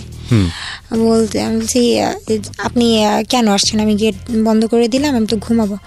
বলতেছে যে আচ্ছা তুই গেটটা খোলা রেখে ঘুমা, তোর ঘরের গেট লাগা কিন্তু এটা খোলা রাখ। কিন্তু আমি আমার রুমের গেট কখনো বন্ধ করতাম না, কারণ আমার রুমের গেট একটু সমস্যা হতো, বন্ধ হতো না, এই জন্য মেন গেটটা বন্ধ করে ঘুমাতাম। তো আমি বলতেছি ম্যাডাম কি করবেন আপনি? বলতেছে যে আমি এখানে বসে সীসা খাবো। আমি সীসা বানাতে পারি খুব ভালো করে। আপনি? হ্যাঁ, অনেক সুন্দর করে বানাতে পারি। সীসা কি ওদের দেশে লিগ্যাল না? সবাই খায়? হ্যাঁ সবাই খায়। ওকে। তো সীসাটা পরে আমি বলতেছে আচ্ছা তুই তো ঘুমাতে যাবি, আমার সীসাটা বানায় দিয়ে যা। তো বানায় টানে আমি রাখলাম, না ভাবছি যে হ্যাঁ উনি এই জন্যই আসবে, কিন্তু ওনার ছিল যে গেটটা খোলা রাখবে উনি। তারপর উনি চলে যায়। তো আমি তখন আমার বয়ফ্রেন্ডকে বলতেছি যে দেখো আমার অনেক খারাপ লাগতেছে, তুই দেখ তো আমার অনেক খারাপ লাগতেছে, তুই আমার সাথে এমন করিস না। বলতেছে যে তুই না মরবি না, ভয় লাগতেছে? না ভয় আমি পাই না, ভয় জিনিসটা আমার ভিতরে নাই। পরে বলতেছে যে তো মরবি মর। আমি বলছি হ্যাঁ মরবো তো, আচ্ছা দাঁড়া আমি আর আম্মুর সাথে একটু কথা বলি।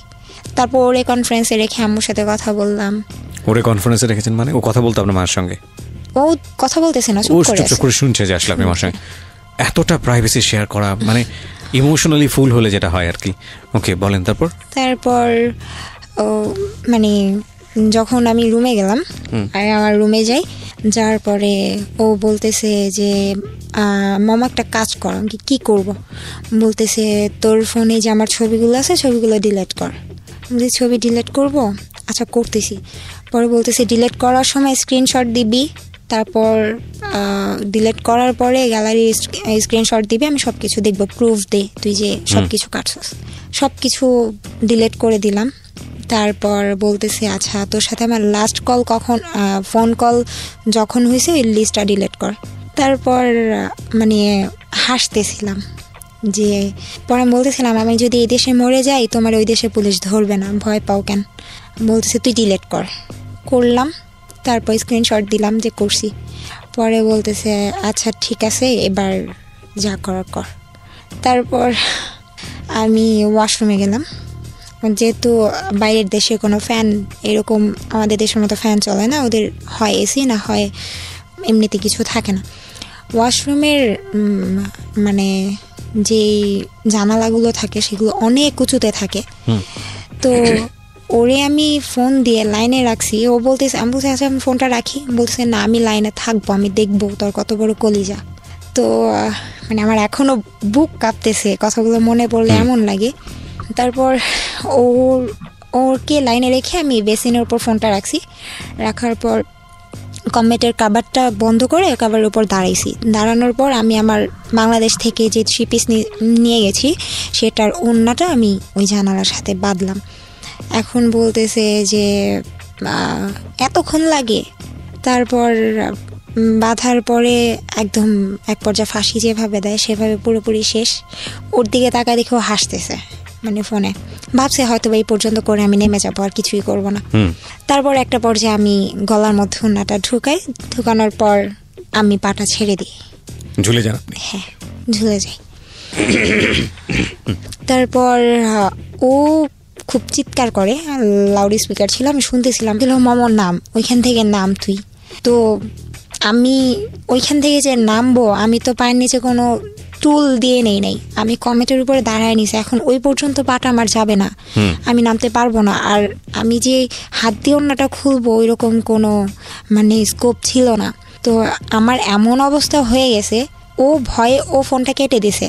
ও এইটা ভয় পাইতেছিল যে কেউ যদি এসে দেখে ও লাইনে, হয়তো ওর নামে কেস হবে। আর এই জন্য ও সবার আগে ওর ছবিগুলোর কলেজ সব কিছু ডিলিট করছে। করার পর জানি না, হয়তো বা কপালে মরণ নাই তার, ওই যে ম্যাডাম রুম খোলা রাখছে, ম্যাডাম আসছে, আসার পর দেখতেছে যে আমার অবস্থা একেবারে খারাপ হয়ে গেছে। উনি তো চিৎকার দিয়ে সাথে সাথে এসে উনি কমেন্টের উপর দাঁড়ায়, তারপর কেচি দিয়ে ওনাটা কেটে ফেলে, কারণ খোলার মতো অত সময় ছিল না। তো আমাকে নামানোর পর আমি সাথে সাথে সেন্সলেস হয়ে যাই। তার কখন জ্ঞান ফিরছে আমি জানি না। তো ম্যাডাম মানে আমার জ্ঞান ফেরার পর আমাকে একটা থাপ্পড় দিছে, অনেক বলছে এইটা করার জন্য তুই উপরে আসছস। আমার মন বলছিল তুই উল্টাপাল্টা কিছু করবি, এই জন্য আমি গেটটা খোলা রাখছি, আজকের পর তুই কোনোদিন গেট লাগাবি না। তো এই ঘটনা ঘটলে তো মানে আমাদের মতো জায়গা হলে তো বাসা থেকে বের করে দিত। হ্যাঁ, কিন্তু উনি আমাকে অনেক আদর করতো, প্লাস উনি আমাকে যে নিছে ওনার বাসায়, ওনার অনেক টাকা নষ্ট করে নিতে হয়েছে। আর সবচাইতে বড় কথা, উনি আমার মায়ায় পড়ে গেছিল। এটা আমি সবসময় শুনছি, সবাই আমাকে বলে যে আমি নাকি মানুষের সাথে অনেক মিশতে পারি, মানুষের মন জয় করতে পারি, জানি না। এটা ও বলতো যে তুমি আমার মাকে মানায় চলতে পারবা। তো তারপর আমার যখন জ্ঞান ফিরে আমি ওকে ফোন দিই, ফোন দেওয়ার পর ওর মধ্যে কোনো ফিলিংস নাই, আবারও কথা চলতে থাকে। এরকম করতে করতে হঠাৎ আরেকদিন এমন রাগ লাগে, এমন ঝগড়া হয়েছে। আবার একদিন মানে এই ভালো চলতেছে, 24 আওয়ার্স আমার সাথে থাকতেছে, সব কিছু হচ্ছে, এর মধ্যে আবার এমন ঝগড়া হয়। আমি বলছি দেখ আমি কিন্তু আবার মারা যাবো, আবার সুইসাইড করবো। বলতেছে কয়বার করবি, কর না, তোর তো কিছু হয় না, তুই মরবি না। যে দেখো বেশি ভালো হবে না কিন্তু। পরে বলতেছে আচ্ছা তুই কী করবি কর। তারপর আমি ওইখানে ম্যাডামের রুমে ওষুধের একটা আলাদা একটা ছিল, আপনার আলাদা একটা সাইট ছিল যেখানে শুধু ওষুধ থাকবে। ওইখানে গেলাম, ওইখানে যাওয়ার পর অনেকগুলো ওষুধ নিলাম। নেওয়ার পর তখনও বলতেছে তুই কী করবি, ভিডিও কল আমার সামনে কর, তুই করবি, আমার বিশ্বাস হয় না। মানে আমাকে ও করাবেই, এটা করতেই হবে, ও দেখবে নিজের চোখে প্রমাণ। তোর সামনে আমি প্রায় 3টা ওষুধ যখন খেলাম তখন বলতে থাকার কিছু করা লাগবে না, তুই দেখবি, শেষটা দেখে যা। শেষ পর্যন্ত আমি সবগুলো ওষুধ মানে খাওয়ার আগে পর্যন্ত মানে খাবো 5টার মতো খাইছি। তার মধ্যে আমার আরেকটা ফোন আসে, আরেকটা ফোন আসার পর আমার আম্মুর ফোন ছিল, সেটা ফোনটা ধরার পর আমি কথা বলতে বলতে মানে ইমোশনাল হয়ে যাই। মা আমার জন্য মন খারাপ ছিল, মার সাথে মা বলতেছে মমতার কথা অনেক মনে পড়তেছে। তখন আর কি বুঝলাম যে মার মন, এমন একটা সময় ফোন দিতে হলো। তারপর আমি সব ওষুধগুলো ফেলে দিই, 10টা ওষুধ ছিল, 5টা খাওয়ার পর 5টা ফেলে দিই। তারপর ওই 5টা খাওয়ার পর আমি সারাদিন আমার মানে কোনো ক্ষতি হয় নাই, কিন্তু আমার এমনিতেই খুব মাথা ঘুরতো, পড়ে যাব লাগে এরকম। তারপরে লাস্ট আমি যখন বাংলাদেশে চলে আসব তার আগে আরেকবার এরকম ঝগড়া হয়, তখন আমি আমার ঘরে আগুন লাগিয়ে দিই। ওখানে? হ্যাঁ, ওইখানে আমার খাট ছিল না, ওইখানে তো আপনার যেই আলাদা যেই বেডগুলো থাকে যে ফর্মের, ওইগুলো ছিল, আমি ওটার মধ্যে আগুন লাগিয়ে দিই। তারপর ঘরের দরজা পর্যন্ত বন্ধ করে দিই। একেবারে ঘরে যা ছিল সম্পূর্ণ পুড়ে গেছে, আমি সেন্সলেস হয়ে গেছি ঘরের মধ্যে। তো জানালা দিয়ে যে কালো ধোঁয়াগুলো বের হয়েছে সেটা পাশের বাড়ির লোক দেখে আমাদের বাসায় লোক পাঠানো হয়, তারপরে আমাকে ওইখান থেকে বের করা হয় জানালা দিয়ে এসে। তারপর আপনার মালিক আপনাকে কিছু বলে নাই? তারপরেই তো আমাকে একদম তাড়াতাড়ি করে টিকিট কেটে পাঠিয়ে দিল। ও, এই ঘটনার পরে আপনাকে টিকিট কেটে পাঠিয়ে দেয়? আচ্ছা। যে এইভাবে রাখলে তুই যে কোনো মুহূর্তে একটা কিছু করে ফেলবি। আসার পর ভালোই সম্পর্ক চলতেছে। না দাঁড়ান, আসার পরে আপনি ওনার সঙ্গে ফার্স্ট মিট করি। ফার্স্ট মিট করার পর, এটা কতদিন আগের ঘটনা? কবে আসছেন আপনি? এই রোজার ঈদের, গত রোজার ঈদ, মানে 1 বছর হয়ে গেছে আপনার? 1 বছর প্লাস রোজার মধ্যে, গত রোজার ঈদের আগের রোজার ঈদ। তো এখন ওর সাথে ফার্স্ট মিট, ও আমাকে সামনাসামনি যখন দেখে, আমি যখন দেশের বাইরে ছিলাম, মানে এখন আপনি আমাকে যা দেখতেছেন আমি মোটেই এমন ছিলাম না, অনেক সুন্দর ছিলাম, অনেক ফ্যাট ছিলাম। তো ও আমাকে দেখার পর তাকায় আছে, বলতেছে যে আমি যা চাইছিলাম তার চাইতে অনেক বেশি পাইছি। ফাইন, এখানে আমার একটা কথা আছে। একটা হচ্ছে যে আপনি যখন আসলেন তখন আপনি প্রতি মাসে কত টাকা পাঠাতেন ওই সময়? 13,000। ওই 13,000ই পাঠাতেন? আচ্ছা, ইনকাম তো ভালোই ছিল, সবকিছু মিলে আপনি সবকিছু মিলে ভালোই ছিলেন? হ্যাঁ, ভালো ছিলাম। এই ছেলেটার জন্য আপনার এই অবস্থা হয়ে আপনার দেশে ফিরতে হলো? তার কারণ হচ্ছে ও আমাকে বলছে বিয়ে করবে, সেই জন্য। আর আমি আসার সময় আমার বাসার কারোর জন্য কিচ্ছু আনি না, জাস্ট আমার আম্মুর জন্য। ও, ছেলেটা বলেছে বিয়ে করবে? তো কি বলতেছিল, তুমি দেশে চলে আসো, তোমাকে বিয়ে করবে, এরকম কিছু তারা দিচ্ছিল? তারা দিচ্ছিল বলতে আমি পাগল হয়ে গেছি, বিয়ে করবে চলে যাই, আর কষ্ট করতে ভালো লাগতেছে না। প্রায় 3 বছর হয়ে আসলো। তাহলে বাসায় আগুন ধরালেন কেন? আসার আগে ওই যে ঝগড়ার কারণে আগুন ধরিয়ে দিয়েছেন। আচ্ছা, তো আসলে ওই যে প্রচন্ড রাগ। তারপরে আমি শুধু ওর বাবা আর ওর দুলা ভাই ছাড়া ওর ফ্যামিলির যারা ছিল সবার জন্য আমি সবকিছু আনি, গিফট আনি, বাট আমার ফ্যামিলির কারোর জন্য কিচ্ছু আনি না। তো এই জিনিসটা ও কত বছর পরে আসলেন? 3 বছর। 3 বছর দেশের বাইরে ছিলেন, 3 বছর পরে আসলেন। হ্যাঁ, তারপর ওর সাথে ফার্স্ট মিট যখন, তখন ও বলতেছে আমি যা চাইছি তার চাইতে অনেক বেশি সুন্দর তুমি। আর ওর ফ্যামিলি সবাই ছিল কালো, এখন মানে যেটা সত্যি কথা, ওর ফ্যামিলি সবাই কালো। তো বলতেছে যে তুমি তো আমার বংশের সবচাইতে বেশি সুন্দরী হবে। আমি বলছি থাক, এমন করে বলার দরকার নাই, শুধু বিয়ের টাইমে বিয়েটা করলেই হবে। দুষ্টামি করতেছিলাম। এরপর থেকে ভালো রিলেশন হচ্ছে। ফার্স্ট যেদিন আমাদের দেখা হয় সবচাইতে মানে ইন্টারেস্টেড ব্যাপারটা হচ্ছে এটা যে ফার্স্ট দিনই আমাদের ফিজিক্যাল হয়ে যায়। কোথায় মিট করেন আপনারা? মানে ও আমাকে একটা জায়গায় নিয়ে যায়, ও বলতেছে চলো আমার একটা সিক্রেট কফি শপ আছে, ওইখানে আমরা যাব। তো ওইখানে আমরা যাই। কোথায় কফি শপটা? একটা শনি একরাতে, ঢাকার ভেতরে শনি একরাতে। হ্যাঁ, তারপর তো ওইখানে নিয়ে গেল। তো এইখানে মানে এতদিন পরে ওরে আমি দেখছি, এখন এর মধ্যে কিছু হয়ে যাওয়াটা অস্বাভাবিক কিছুই না, যেহেতু ফোনে আমাদের এত কিছু হতো। তো ফার্স্ট মিট আমার মনে হয়নি ওরে আমি প্রথমবার দেখতেছি, মনে হয়েছে ওরে আমার অনেক আগে থেকেই দেখা। ওই দিন এরকম হলো কফি শপের ভিতরে, কফি শপের মধ্যে। কফি শপ এটা হয় কিভাবে? তার মানে কফি শপটা অন্যরকম ছিল। অন্যরকম বলতে কফি শপ ডিজাইনটা করা হয়েছে এরকম ভাবে, ডিজাইনটা করা হয়েছে এরকম, মানে আলাদা আলাদা সাইড ছিল দুইটা সাইডের সোফাগুলো ছিল রাউন্ড সোফাগুলো। ওই রকম যখন ভিতরে কেউ ঢুকতো তারা সোফাটা বন্ধ করে দিত, দেয়ালের সাথে বন্ধ করে দিল, এটা জাস্ট ছোট একটা রুমের মতো হয়ে যেত। উপর থেকে খোলা, উপরে তো দেয়াল। আচ্ছা, হ্যাঁ। আর এটা বন্ধ করে দিলে আলটিমেটলি কেউ এন্টার করতে না। আর পুরাটাই ছিল মানে অন্ধকার, লাইক সব ডিম লাইট জ্বালানো ছিল এরকম। তো ওইটা টোটাল কেউ ডিস্টার্ব করতো না। না, তার মানে এইরকম সোফা আলটিমেটলি এগুলো বানানো হয়েছে যাতে করে এখানে কাপড়রা আসে এবং এসব কাজ করে। ওকে, তার মানে আর পার আওয়ার্স ওরা 200 টাকা করে নেয়। ওখানে পার আওয়ার্স বসলে 200 টাকা করে নেবে। তার মানে একদম specially facilitated for this kind of illegal activities. Okay, আমার জানা ছিল না। হ্যাঁ, বলেন। তারপর ওই দিন এরকম হয়ে যায়। তারপর আস্তে আস্তে প্রায় সপ্তাহে 2 দিন করে দেখা হতো। আপনার নিজেরও তো একটু ইতস্ততা লাগার কথা, কারণ আপনাকে আমি প্রশ্নগুলো এই কারণেই করছি, কারণ আপনি সেই সময় অনেক বেশি ইমোশনাল এবং যে ধরনের পরিবারে বড় হয়েছেন সেখানে এই ধরনের অ্যারোগেন্ট গ্রো করাটাও খুব স্বাভাবিক।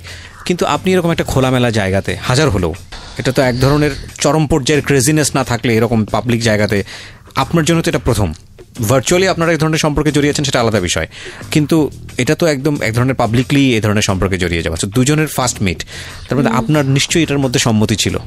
হ্যাঁ, আমার সম্মতি ছাড়া কিছু হয়তো ইম্পসিবল। রাইট, ও কিন্তু ভুল করেছে, সে কারণেই ও কিন্তু আজকে এখানে এসেছে।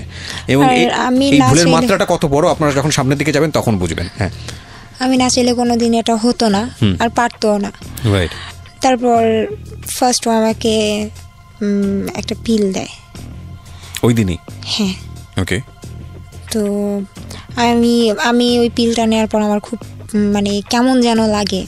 আমি এটা মানে আমার শরীরে এটা শুট করে না। আপনারা তো বিয়ে করার জন্য এসেছিলেন, তো বিয়ে করার জন্য আসলে বিয়েটা করবে। তো তারপর ঈদ ছিল, ঈদের এইরকম একটা কাহিনী ঘটে রমজানের মধ্যে। তাও আবার রমজানের মধ্যে এরকম একটা খারাপ একটা ব্যাপার ঘটে যায়। তারপর ঈদের 2 দিন পর আমরা আমি বাসায় জানানো হয় যে আমি কক্সবাজার যাব ফ্রেন্ডদের সাথে। তো ওর ফ্রেন্ডদের আগেই পাঠায় দেয়। ও বলে যে আমরা ওর ফ্রেন্ড নিয়ে যাচ্ছি। ওর ফ্রেন্ডরা ওর আগে থেকেই হোটেলে রুম বুক করে রাখে। তো আমরা এখানে গিয়ে উঠি, বাসের মধ্যেও ঝগড়া লেগে গেছে, এরকমই হয়। তো আমার মন খারাপ। আমরা ওইখানে যাওয়ার পর মানে এমন একটা অবস্থা হয়েছে, মানে ও যে এতটা পাগল, আমি রুমে ঢুকতে দেরি, এতটা জার্নি করে আসছি, ওর আমার উপরে ছাপায় পড়তে দেরি নেই। এক কথায় না বললে পারলাম না। মানে আলটিমেটলি বিষয়টা ছিল এরকম যে আপনারা ওখানে গিয়ে পার্সোনালি টাইম পাস করবেন। হ্যাঁ, ওকে। তো আপনি ওকে, তো ওইখানে গেলাম। রোজ একটা না মনে হয় 3 দিন ছিলাম। রোজই মনে হয় মানে ওই ঝগড়াটাই হচ্ছে বেশি। কাছাকাছি থেকে ঝগড়া হচ্ছে? ঝগড়াও হচ্ছে। কিসের ঝগড়া ছিল, কি বিষয়ে ঝগড়া হতো? হ্যাঁ, ছোটখাটো ব্যাপার নিয়ে ঝগড়া লেগে যাচ্ছে। আচ্ছা, কথাই মিলছে না। তো এর মধ্যে আমি ওকে একটা কথা বলছিলাম যে যাই করো আমার সামনে করবা, তুমি যত বড় অপরাধ করো আমার সামনে যদি করো আমি তোমাকে মাফ করে দেবো, আমার পিছনে কিছু করবো না। আপনার সন্দেহ তো কোনো অপরাধ করে? ওই যে নেশাগ্রস্ত ব্যাপার বা কোনো মেয়েলি কোনো ব্যাপার। হ্যাঁ, তখন ও আমাকে, আর ওর সবগুলো টাকা আমার কাছে ছিল। তো একটা জিনিস ভালো লাগতো, যখন টাকা লাগতো মানে ওই জায়গায় থাকাকালীন আমার কাছে টাকা চাইতো যে দাও, আর একটা কথা আমাকে বউ বলে ডাকতো। বউ আমার টাকা লাগবে, হ্যাঁ, যে আমার টাকা লাগবে আমি এটা করব। তো একদিন আমি বলছি কি করবা, বলছে ড্রিঙ্কস করবা। আমি বলছি আচ্ছা তোমার ফ্রেন্ডরা আছে, আচ্ছা ঠিক আছে করো, বাট আমার সামনে। বলতেছে তোমার সামনে কেমনে? আমি বলছি তোমার নাম বলছি যে যা করবো আমার সামনে করবো, আমি কিছু বলবো না। তো ওর ফ্রেন্ডদের রুমে আমাকে নিয়ে যায়, আমার সামনে ওরা সবাই মানে রুমের ভিতরে ঢুকার পরে আমার জাস্ট এই মানে মনে হয়েছে আমি সেন্সলেস হয়ে যাব। কেন? ওরা প্রচণ্ড পরিমাণে ইয়াবা খাইছে রুমের মধ্যে, মানে আমার বয়ফ্রেন্ড না, ও তো পরে আসছে, ওরা সবাই মিলে মানে ওই গ্রুপটাই ছিল এরকম। কি হোটেলের রুমে? হ্যাঁ। তো ও ঢুকার পরে আমার এত খারাপ লাগতেছিল, আমি না পেরে আমি বারান্দায় চলে গেছি। তারপর আবার ঘরে আসলাম যে এত ভাল লাগতেছে না, কতক্ষণ বারান্দায় থাকা যায়। তারপর একটা পর্যায়ে আমার সামনেই ইয়াবা খাওয়া শুরু করলো, ড্রিঙ্কস করলো, করার পর আমাদের রুমে চলে গেলাম। তো 3টা দিন মানে ও নিজে মানে এই কথাগুলো বলতেছি এই জন্য যে ও যদি কখনো এটা শুনে ও হয়তো বা নিজের মন থেকে হইলেও ও মানবে যে হ্যাঁ এটাও করছে, যে ও জানতো যে আমার লাইফের ফার্স্ট ওই ছিল। কারণ 3 দিন ও আমার সাথে ছিল, 3 দিনে মানে আমার কি অবস্থা হয়েছে আমি জানি, দিন রাত এক হয়ে গেছে। মানে ওর ভিতরে যে মানুষ বলে কিছু ছিল না, ও আমি মানে ও হয়তো বা ইয়াবা খেত এই জন্যই হয়তো বা এরকম ছিল, আমি জানি না। ও আমাকে বলছে যে ইয়াবা খেলে নাকি এরকম হয়, সেক্সুয়াল দিকগুলো নাকি একটু বেশি কাজ করে। তো আমি বলছি তুমি ইয়াবা খেয়ে যদি তুমি এরকম করো, আমার সহ্যের একটা ব্যাপার থাকে, আমি তো কিছু খায় নেই। হ্যাঁ, আমি একটা নর্মাল মানুষ, আমার খারাপ লাগে। তো ও কিছু মানতো না, ওর মতো ও করতো। তো একটানা 3 দিন এরকম, তারপর আমি প্রায় সিক হয়ে যাই, এরকম অবস্থা। মানে অমানসিকভাবে চলতে থাকে বিষয়গুলো। হ্যাঁ, এগুলো চলতে থাকে। আমারও ইচ্ছে ছিল আমি কখনো ওরে মানে ওর মন খারাপ হোক, ওর ভালো লাগে না বা ওর কষ্ট পাক এমন কিছু কাজ আমি কখনোই করতাম না। থাক, আমার কষ্ট হোক, ও যা খুশি করুক। তো ওইখান থেকে যখন আমরা দেশে মানে ঢাকা আসি, তারপর ওই ফার্স্ট আমাদের ছবি তোলা বলতে মানে যখন ফিজিক্যাল হচ্ছে কক্সবাজারে গিয়ে। হ্যাঁ। তখন কি করেন আপনারা? এগুলো ভিডিও করেন? ও ভিডিও করতেছে। আপনার সম্মতি ছিল সেটাতে? আমার সম্মতি ছিল। আমি বললাম না যে ও এমন কিছু করুক, মানে আমি চাই না যে ও এমন কোনো। ওর ভিডিও করার ব্যাপারটা মাথায় আসলো কেন? ওর ইচ্ছা হয়েছে, ও দেখবে। আচ্ছা, আমাদের দুইজনের একসাথে। ভিডিওটা কিসে হয়? ফোনে ভিডিও করে। ওকে, আমার সামনেই করে। তারপর ওইখান থেকে আসার পর ওর ফ্যামিলি জানতো আমাদের ব্যাপারটা। আচ্ছা। তো আমি ওর বোনকে একদিন নক করি, তো ও একটা পর্যায়ে দেখি আমি আপনাদের মধ্যে সম্পর্কের অবস্থা এত বাজে, এত কিছু হচ্ছে, গায়ে আগুন ধরার মতো ঘটনা ঘটে যাচ্ছে। আপনি ঠিক আছে, আপনার নিজের একটা সম্মতি ছিল, আপনার বয়সও কম, আপনি গেলেন ওখানে, এরকম একটা সম্পর্কে জড়াচ্ছেন, সামনাসামনি সব কিছু দেখছেন, তারপরও এই ভিডিও করার যে ব্যাপারটা, এটা আপনি নিজে থেকে অনুমতি দিয়েছেন ওকে। আপনার একবারও চিন্তা হয়নি যে এই ভিডিওটা অনেক বড় একটা বিপদ ডেকে নিয়ে আসতে পারে?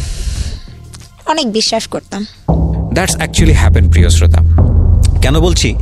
কজ লাভ রানস ব্লাইন্ড। একটা কথা আছে যে ভালোবাসা অন্ধের মতো দৌড়ায়, এবং এটার কোনো লজিক থাকে না। একটা মানুষ যখন ইমোশনালি লাভের মধ্যে পড়ে যায়, তখন পুরো দুনিয়া একদিকে, প্রেম একদিকে।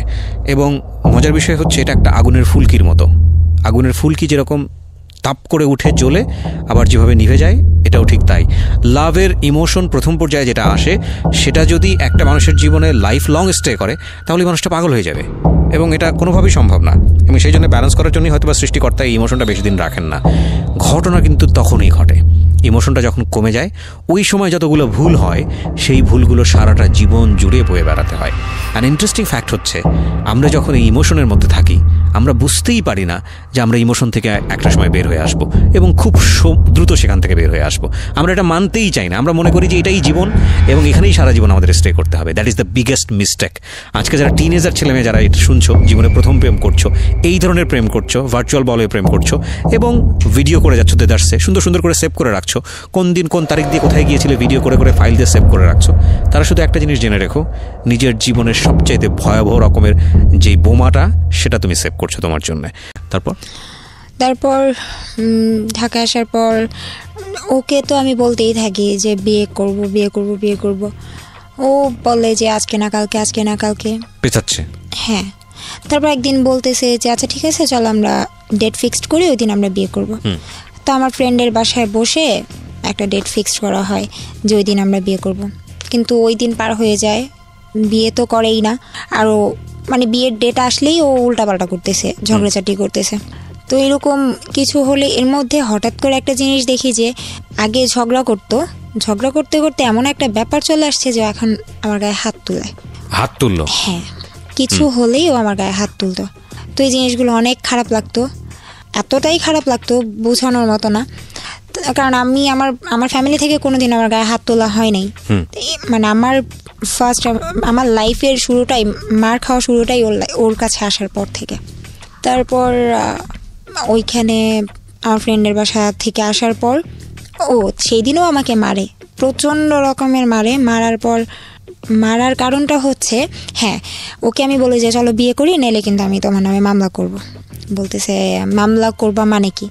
তখন আমার কাছে কিছু ছবি ছিল, তো আমি বলছি এই ছবিগুলো দেখো, ছবিগুলোর মধ্যে তোমার ফেসটা তুমি চিনো তো, আমি কিন্তু এগুলো দিয়ে দিব। পরে বলতেছে যে মামলা করবি, এটা সেটা অনেক কথা। কে মামলা করার কথা বলে? আমি। আপনি মামলা করার কথা বলেন? আচ্ছা, মামলায় আপনি কি সাথে করবেন? আমার কাছে ছবি ছিল কিছু, তারপর ও যে আমার সাথে কথা বলতো, মানে মেসেজগুলো। মামলাটা কিসের জন্য? এই যে ও আমার সাথে এগুলো করছে, করার পর আমাকে বিয়ে করতেছে না, আচ্ছা হ্যাঁ পিছাচ্ছে, আমারও তো একটা লাইফ। তো মেসেজগুলো ছিল, আচ্ছা কথা হতো। আর ছবি কিসের ছিল? স্ক্রিনশট, ছবিগুলো নিট পিকগুলো ছিল ওর আর আমার একসাথে বলতে নরমাল যেগুলো মানুষ দেখতে পারে এরকম ছবি, নাকি আপনাদের ভেরি পার্সোনাল ছবি? ভেরি পার্সোনাল ছবি। তার মানে আপনারা যখন ভিডিও কলে সব করতেন তখন আপনি কিছু স্ক্রিনশট নিয়ে রেখে দিয়েছিলেন? এই ছবিগুলো হচ্ছে কক্সবাজার যখন গেলাম তখনের ছবি। ওই যে মাঝে মাঝে যখন দেখানো হতো না তখন ফোন সেক্স হতো, বাংলাদেশে আসার পরও যেদিন দেখা হচ্ছে না সেদিন ফোন সেক্স হচ্ছে অনবরত, প্রত্যেক দিন হচ্ছে। যেদিন আমি না করব, যেদিন আমি ওকে ফোনে উল্টাপাল্টা কথা না বলবো, সেই দিন আমার সাথে ঝগড়া করবে। তার মানে বিষয়টা ছিল এরকম যে আপনাদের নর্মাল রিলেশনশিপ যেটা বোঝাই আমি, যে নর্মালি কথাবার্তা যেটা হতো তার চাইতে এক্সট্রিম লেভেলে বেশি হতো, সেগুলো হচ্ছে এই ধরনের সম্পর্ক, ইল্লিগাল, যেটা বিয়ের আগে। আপনারা এই সময় দুজনেই যেটা করতেন, বিভিন্ন রকমের স্ন্যাপ রেখে দিতেন, ছবি রেখে দিতেন, এবং সেটা দেখি আপনি তাকে বলছেন যে যদি তুমি বিয়ে শাদীর দিকে না যাও তাহলে আমি এগুলো দিয়ে মামলা করব। ওকে, তারপর আমরা ওকে দেখতেছি যে না হচ্ছে না, ও আমার কোনো কথাই শুনতেছে না। মানে প্রচণ্ড রকমের ভয় দেখাই ওরে আমি, যে থানার সামনে যাই। আমি জানি আমি থানায় ঢুকবো না, আমি থানার সামনে পর্যন্ত যাই। আমি এখানে একটু থামাচ্ছি প্রিয় শ্রোতা। অনেকেই হয়তো রেডিওতে শোনার পরে অনেকেই হয়তো একটু আটকে উঠতে পারেন যে এটা এইরকম একটা কন্টেন্ট রেডিওতে এভাবে প্রচার করাটা ঠিক হচ্ছে কিনা। আমি আপনাদের সাথে বিনীতভাবে এই জায়গাটিতে বিনয়ের সঙ্গে যে কথাটি বলতে চাই, সমাজে বা আমাদের সোসাইটিতে এই জায়গাটি, ও যে বিষয়টি এখন বলছে, যে শব্দটি বলছে বারবার, যে ফোন সেক্স কিংবা এই যে ভার্চুয়ালি যে বিভিন্ন রকমের ছবি আদান প্রদান এবং একজনের সঙ্গে ধরনের সম্পর্কে জড়িয়ে যাওয়া, তারপর বিভিন্ন রকমের জায়গাতে গিয়ে সেগুলো ভিডিও করা, এগুলো আমাদের সমাজে এখন, শুধু আমাদের সমাজে না, আমরা বলবো যে পুরো বিশ্বেই এগুলো এখন একটা ভাইরাল কন্টেন্ট, এবং এগুলো প্রত্যেকটা মানুষের জীবনেই কম বেশি হচ্ছে, এবং কিছু কিছু মানুষের জীবনকে চিরতরে ধ্বংস করে দিচ্ছে। এই জিনিসগুলো যে কতটা ভয়ানক হতে পারে, যে ধরুন আপনি আপনার স্ত্রীর সঙ্গে হয়তো বা পার্সোনালি কোনো একটা ব্যক্তিগত জায়গাতে গিয়ে এই বিষয়গুলো হয়তো বা আপনি রেখেছেন, হয়তো জীবনের কোনো একটা পর্যায়ে গিয়ে কিছু গোল্ডেন মেমোরি হয়তো নিজেরা দেখেই, হয়তো বা আপনার উদ্দেশ্য ভালো ছিল, আমি সহজ বাংলায় যদি বলি, এই ফোনটা, যে ফোনটাতে আপনি রেখেছেন বা যে ডিভাইসটাতে আপনি রেখেছেন, সেটা আপনার হাতছাড়া হয়ে গেল, এবং এটা কতটা ভয়ানক হতে পারে আপনার জন্য একটু চিন্তা করে দেখুন। আমরা ইমোশনালি এত বেশি এই জায়গাগুলোতে ইনভলভ হচ্ছি যে এটার নেগেটিভ ইম্প্যাক্ট কতটা হতে পারে আমরা সেটা জানছি না। দেখুন, আমার দায়িত্বের জায়গাটা এটা। আমি যখন অনুষ্ঠানটা করি তখন আমি এই কথাটা এই কারণেই বলছি যে কম বেশি আমরা সবাই এই জিনিসগুলোর মধ্যে আমরা ইনভলভ। আমরা যেন এমন কোনো বিপদগামী সম্পর্কে গিয়ে এইসব জিনিস চর্চা না করি যাতে করে এই জিনিসগুলো আমাদের নিজের জীবনের জন্যই দুর্বিষহ হয়ে যায়। অর্থাৎ এমন যদি চর্চা করতেই হয় তাহলে এমন কিছু সম্পর্ক বা এমন সিকিউর জায়গা থেকে চর্চা করা উচিত যেটা কোনোভাবেই আপনার ভবিষ্যৎকে ভয়ানকভাবে ঝুঁকির মধ্যে ফেলে দেবে না। আর ওর জায়গাটা এমন হয়ে গেছে, বিশেষ করে আজকে মমো যে কথাগুলো এখানে বলছে, দুজনের যে ঘটনাটা, আমার কাছে মনে হচ্ছে এটা একটা অস্বাভাবিক সম্পর্ক। প্রেমের সম্পর্কের চেয়ে বেশি চলে গেছে হচ্ছে শারীরিক সম্পর্কের দিকে। ম্যাক্সিমাম ও যেটা বলতে চাচ্ছে সেটা হচ্ছে শারীরিক সম্পর্ক। এবং কতটা বিপদগামী শারীরিক সম্পর্ক দেখেন, দ্বিপাক্ষিকভাবেই ওদের কাছে প্রচুর ডকুমেন্টস ছিল যে এই ডকুমেন্টসগুলো চাইলে ওরা একে অপরের এগেনস্টে ব্যবহার করতে পারে। এবং এই ঘটনা আমাদের সমাজে শুধুমাত্র মমই ঘটনা না, এরকম অসংখ্য ঘটনা আমাদের সোসাইটিতে আছে, অসংখ্য ঘটনা। আমরা কিছুদিন আগেই এবং এখনও চলতেছে আমাদের খুব ওয়েল নোন একজন সেলিব্রিটির এরকম একটা ঘটনা আমরা আমাদের মিডিয়াতে ভাইরাল হতে দেখেছি। এবং আমার খুব বিরক্ত লেগেছে, আমি ব্যক্তিগত ওপিনিয়ন এখানে বলছি, আমার খুব বিরক্ত লেগেছে এরকম একটা ইস্যু নিয়ে মানুষের এত বেশি আগ্রহ দেখে। ব্যাপার হচ্ছে যে এটাই যে আসলে আমরা কনস্ট্রাকটিভ বা ভালো জিনিসের প্রতি যতটা আগ্রহ দেখাই, আমাদের খুব ন্যাচারালি এইরকম জিনিসের প্রতি আগ্রহটা অনেক তীব্র হয়। এবং এটা নিয়ে যত পরিমাণ নাড়াচাড়া হয়েছে সোশ্যাল মিডিয়াতে, যেটা আসলেই খুব দুঃখজনক, দ্বিপাক্ষিকভাবেই খুব দুঃখজনক। কিন্তু আমার মনে হয় যে এটা শুধু একজন সেলিব্রিটি কিংবা সেলিব্রিটির সাথে জড়িত একজন মানুষ তার ঘটনা না, এরকম ঘটনা আমাদের সমাজে অহরহ ঘটছে। কিছু কিছু আপনি জানতে পারছেন, কিছু কিছু আপনি জানতে পারছেন না। এই কিছু না, আমি বলবো অনেক বড় একটা অংশই হয়তো আপনি জানতে পারছেন না। মমো, তারপরে আপনি ভয় দেখানোর পরে কি হলো? তারপর আমার ইচ্ছা ছিল যে ওকে আমি জাস্ট ভয় দেখাবো, আর কিছু না। থানার সামনে গিয়ে মানে ফার্স্ট আমি বললাম, দেখো আমি রাস্তায় বের হয়েছি, রাস্তার ছবি দিলাম, রিক্সা উঠছি সেটার ছবি দিলাম। তারপর থানার গেটের ছবিটা দিয়ে বললাম, দেখো আমি কিন্তু থানায় ঢুকতেছি। তখন ও প্রচণ্ড পরিমাণের ভয় পায়। ভয় পাওয়ার পর আমার কাছে অনেক মাফ চায়, আর মাফ চাওয়ার পর বলে যে তুমি যা চাইবা তাই হবে। আচ্ছা ঠিক আছে, বিয়ে করবো। হ্যাঁ, ওকে, বিয়ে করবে। তারপর আমি বাসা চলে আসলাম। তখন আমি বলছি যে দেখো আমি যেতাম না থানায়, আমি আসলে তোমাকে ভয় দেখানোর জন্য করছি। ও বলতেছে যে যাই হোক বিয়ে করব। আচ্ছা ঠিক আছে চলো আসো, আজকেই বিয়ে করবো। কি পরে বলতেছে হ্যাঁ। আমার মাথায় এতটুকু ঢুকে নাই যে আমি আমার ফোনটা সাথে নিয়ে যাচ্ছি। তো আমরা বুঝে গেছি। হ্যাঁ বলুন। আমাকেও নিয়ে গেল। ও আমাকে বলতেছে আজকে তুমি না নৌকায় ঘুরতে অনেক পছন্দ করো, চলো নৌকায় ঘুরবো। তো নৌকা এমন একটা জায়গায়, যেই জায়গায় মানে মানুষ খুন করে ফেললেও লাইক একটা ছড়ের মতো। হ্যাঁ, তো আমাকে ফার্স্টে ওইখানে নিয়ে গেল। আমাকে বললো তুমি তো সকালে খাও নাই, খায় নাও। আমার একটা মানে ব্যাড হ্যাবিট হচ্ছে আমি খাওয়া দাওয়া করি না। আমাকে আগে ফার্স্ট খাওয়ালো। খাওয়ানোর পর বলতেছে আসো। নৌকা ওঠার আগেই বলতেছে ফোনটা দেখি। তখন তো আমি বুঝে গেছি যে হ্যাঁ ফোনটার জন্য।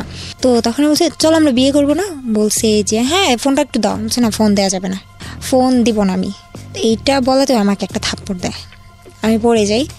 আমাকে মানে আমি বলতেছি আমি ফোন দিব না, তুই আমার ফোন ছাড়, আমার হাত ছাড়, আমি চলে যাব, আমার বিয়ে করতে হবে না, ছাড়। ও আমাকে টানতে টানতে একটা নৌকার উপরে উঠায়। নৌকাওয়ালাকে বলে তাড়াতাড়ি নৌকাটা ছাড়েন। আমাকে টেনে হেসড়ে আমাকে নৌকা উঠায়। না না, উনি দেখেই বুঝতে পারছে। উনি বলতে যেভাবে বলছে নৌকালা বুঝতে পারছে হয়তো বা টাকা বেশি দিবে।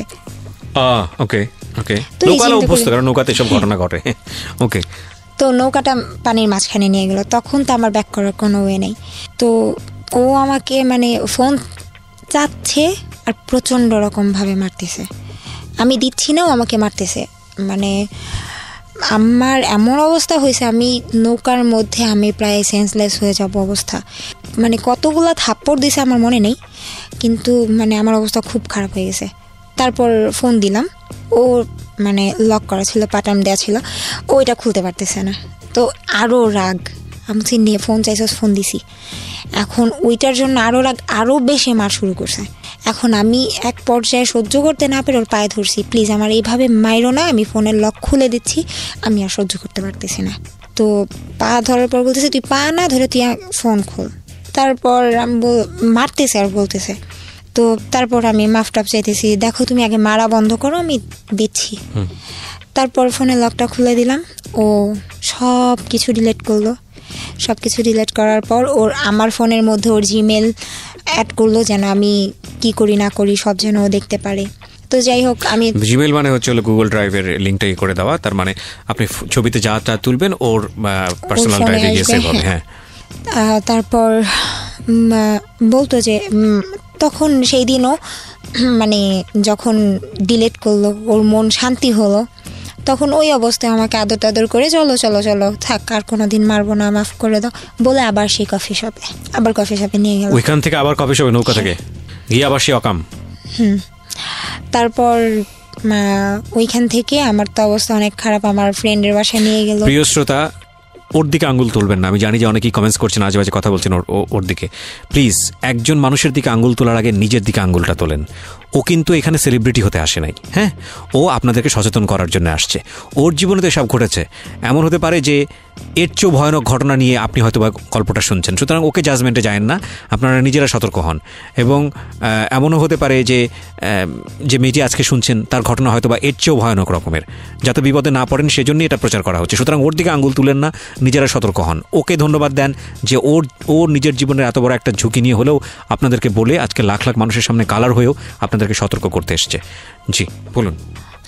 বাসায় গেলাম, তারপরে হ্যাঁ ফ্রেন্ডের বাসায় গেলাম।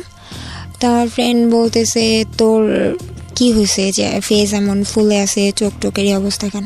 পরে হাসতে হাসতে বলতেছে ওরা মারছি, আর আমার বয়ফ্রেন্ড বলতেছে ওরা মারছি।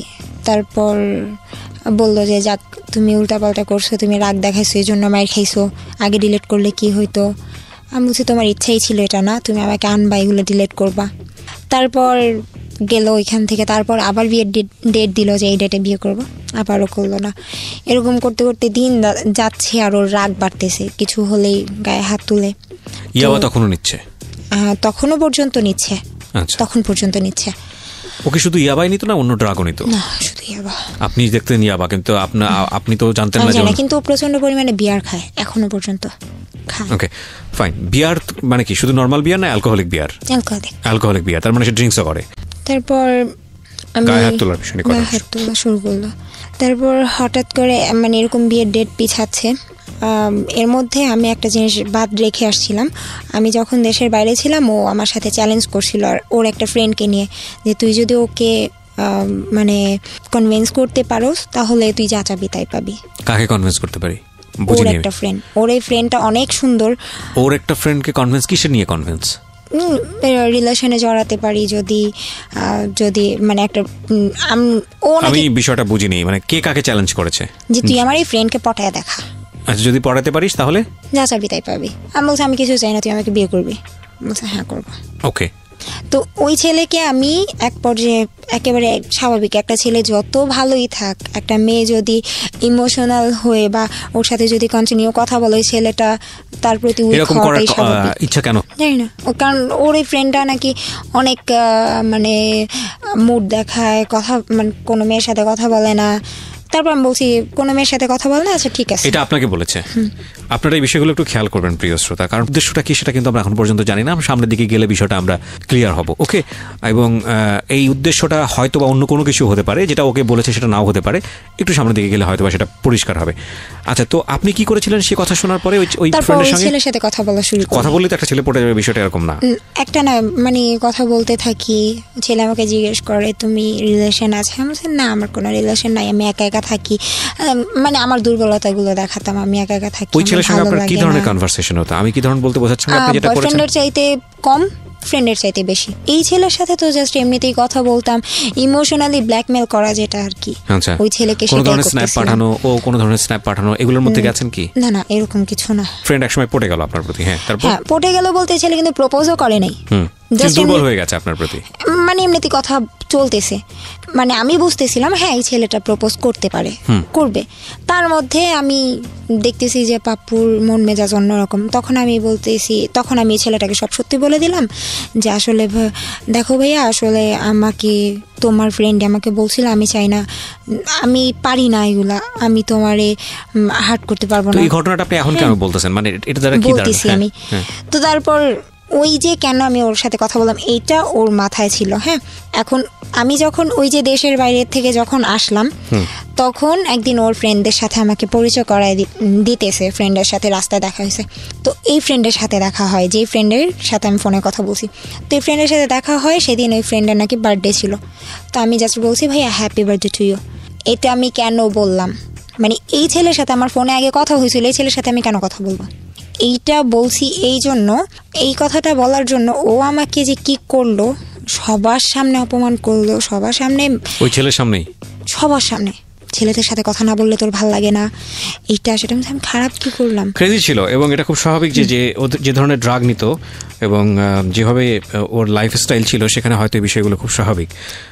একজন ড্রাগ অ্যাডিক্ট মানুষের সঙ্গে আসলে তার কাছ থেকে খুব নর্মাল আচরণ আশা করাটা খুব অপ্রত্যাশিত। তবে এটাও ঠিক যে ড্রাগ না নিয়েও মানুষ অনেক সময় খুব অ্যাবনর্মাল অ্যাটিটিউড করে, সেটার পেছনে অবশ্য অনেক কারণ থাকে। যাই হোক, তারপর মানে আমি কান্না করতে করতে এখান থেকে সরে আসছি, কারণ ওই অপমানগুলো নিতে পারতেছিলাম না এতগুলো ছেলের সামনে। তারপর এরকম কিছুদিন পর পর মার চলতে থাকে, মারামারি। তো ওই দিনও মারে, যে ফ্রেন্ডের সাথে দেখা হলো ওই দিন প্রচণ্ড মারে। তারপর হঠাৎ করে একদিন বলতেছে যে ও আমি এর মধ্যে আমার ভুলগুলো আমি বলে দিই, নইলে ও যদি কোনোদিন এটা শুনে তাহলে ও বলবে যে ওর ব্যাপারেই শুধু বলে গেছে, আমার ব্যাপারে বলি নেই।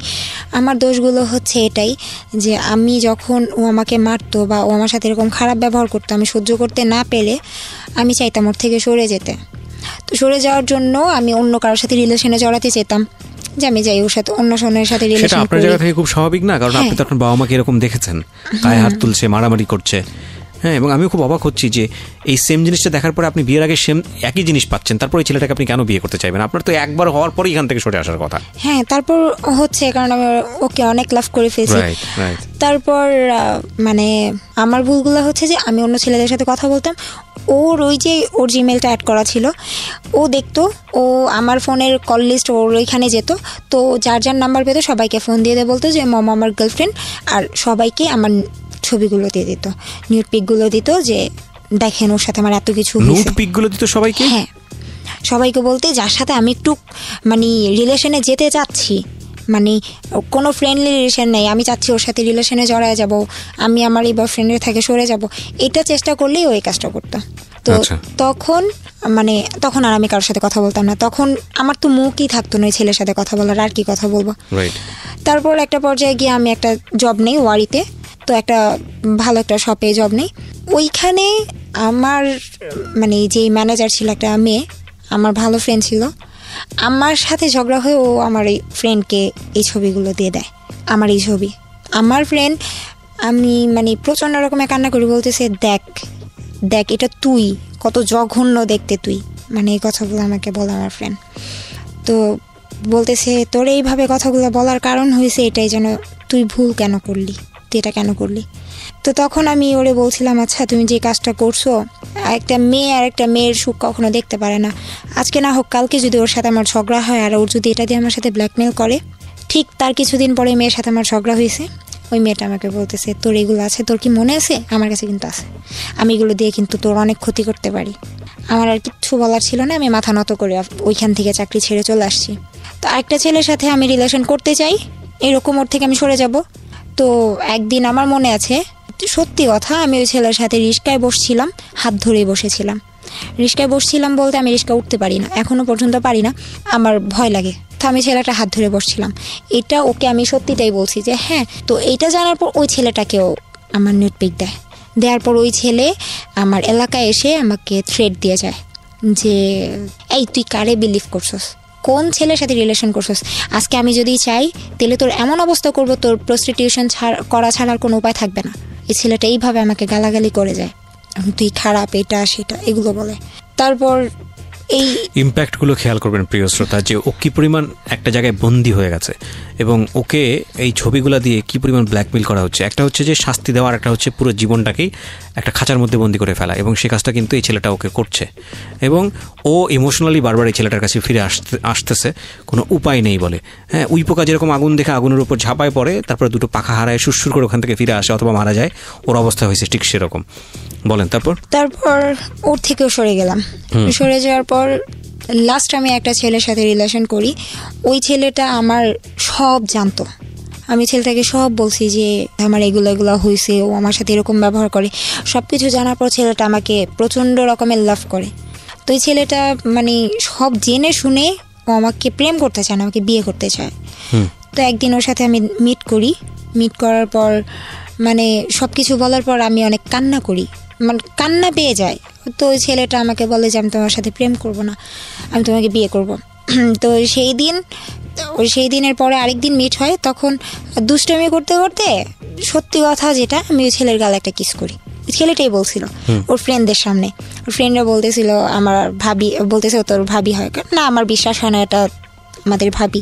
পরে আমি বলছি কি করলে বিশ্বাস হবে, বলতেছে যে আচ্ছা তাহলে ওর ভাইকে একটা কিস করেন তাহলে বিশ্বাস হবে। তো আমি তখন ওর গালে একটা কিস করি, সেটাও আমি ওরে বলে দিয়ে এসে আমি না এটা করে ফেলছি, আমি এটা করছি। তো তখন এটা নিয়েও অনেক কাহিনী, ওই ছেলেকেও জানা তাই শোনায়। তো এগুলো চলতে থাকে। তো একটা পর্যায়ে হঠাৎ করে একদিন মানে বলতেছে ওর নামে নাকি কোন জায়গা নিয়ে মামলা হয়েছে, ও এখন পলাতক, যে আমি এখন পলাতক আছি, আমি কয়েকদিন ঢাকার বাইরে থাকবো, তুমি টেনশন করো না, আমি সুযোগ পেলে তোমাকে ফোন দিব। আমি তো কান্নাকাটি শুরু করে দিছি, আল্লাহ এটা কি হইলো। তো আমি বললাম যে কি এমন হলো যে তোমার পলাতক থাকতে হবে, বলতেছে আমি ঢাকাতেই থাকতে পারবো না। তো বললাম আচ্ছা ঠিক আছে থাকো, ভালোভাবে থাকো।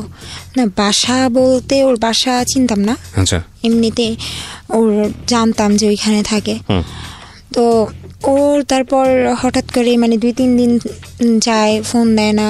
তারপর 2-3 দিন পর একদিন ফোন দিয়ে বলে যে মানে অনেক নীরব একটা বন্ধ একটা জায়গায় বসে বলে দেখো আমাকে আটকে রাখছে এখানে, এমন একটা অবস্থা, মানে পলাতক থাকতে হচ্ছে, আমাকে পুলিশ পাইলে নিয়ে যাবে।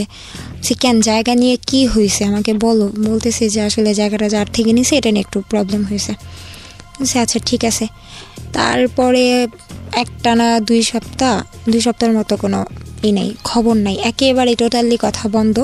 হঠাৎ একদিন এই কথা বন্ধের এই মাঝখানে হঠাৎ একদিন আমি খাওয়া দাওয়া করতেছি, মানে কেন জানি আমার খাবার নামতেছে না গলা দিয়ে, খেতেই পারতেছি না, এত খারাপ লাগতেছে, মানে বুঝাইতে পারবো না, কেমন যেন লাগতেছে। তোর ফোন দিতেছি, ফোন কোনোভাবেই পাচ্ছি না। তারপর আমি ওর ফ্রেন্ডের দোকান চিনতাম এলিফ্যান্ট রোডে, তো আমি ওর ফ্রেন্ডকে ফোন দিয়ে বললাম তার কিছুদিন পরে, মানে 2 সপ্তাহ যখন শেষ, বললাম যে আসলে আমি তোমার সাথে একটু দেখা করতে চাই। পরে বলতেছে আচ্ছা ঠিক আছে আসো। আমি ওর দোকানে গেলাম, বললাম যে তুমি একটু ওরে ফোন দিয়ে আসতে বলো, আমি আসছি, তুমি বইলো না। পরে বলতেছে আসতে বললে এখন তো পারবো না, আমার দোকান বন্ধ হলে তারপর আসতে বলবো, তুমি বসো। তো দোকান বন্ধ হতে তখনও 4-5 ঘন্টা বাকি, আমি একটানা 4-5 ঘন্টা বসে আছি ওইখানে। পাশে আবার ওর আরেক ফ্রেন্ডের দোকান ছিল, তো ও পাপ্পুকে ফোন দিয়ে বলতেছে যে তুই মানে ওই ফ্রেন্ডের দোকানে আয়। কোথায় দোকান? আমি আসতেছি এলিফ্যান্ট রোডে। কিসের দোকান? কম্পিউটারের। আচ্ছা, মানে আলটিমেটলি হচ্ছে ওদের ফ্রেন্ডদের হচ্ছে কম্পিউটারের দোকান ছিল। তো এখানে বসে আছি, এখন ও বলতেছে যে অনেক দিন যাবত কথা হয় না, এখন ও বলতেছে যে পাপু একটু তুই আয়, দোকানে আয়, তোর সাথে দরকার আছে।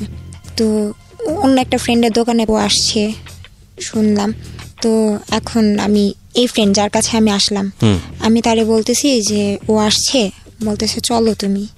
তো আমাকে নিয়ে গেল। আমি মানে এতদিন যাবত যে কথা হচ্ছে না বা ঝগড়া হয়েছে, আমি সব কিছু ভুলে গিয়ে আমি দৌড় দিয়ে ওর সামনে যে বলতেছি তুমি আসছো। পরে আসছো বলে 2টা হাত আমি ধরছি। হাতটা ধরার পর আমি মানে দেখি যে ও 2 হাত ভর্তি মেহেদি দেওয়া।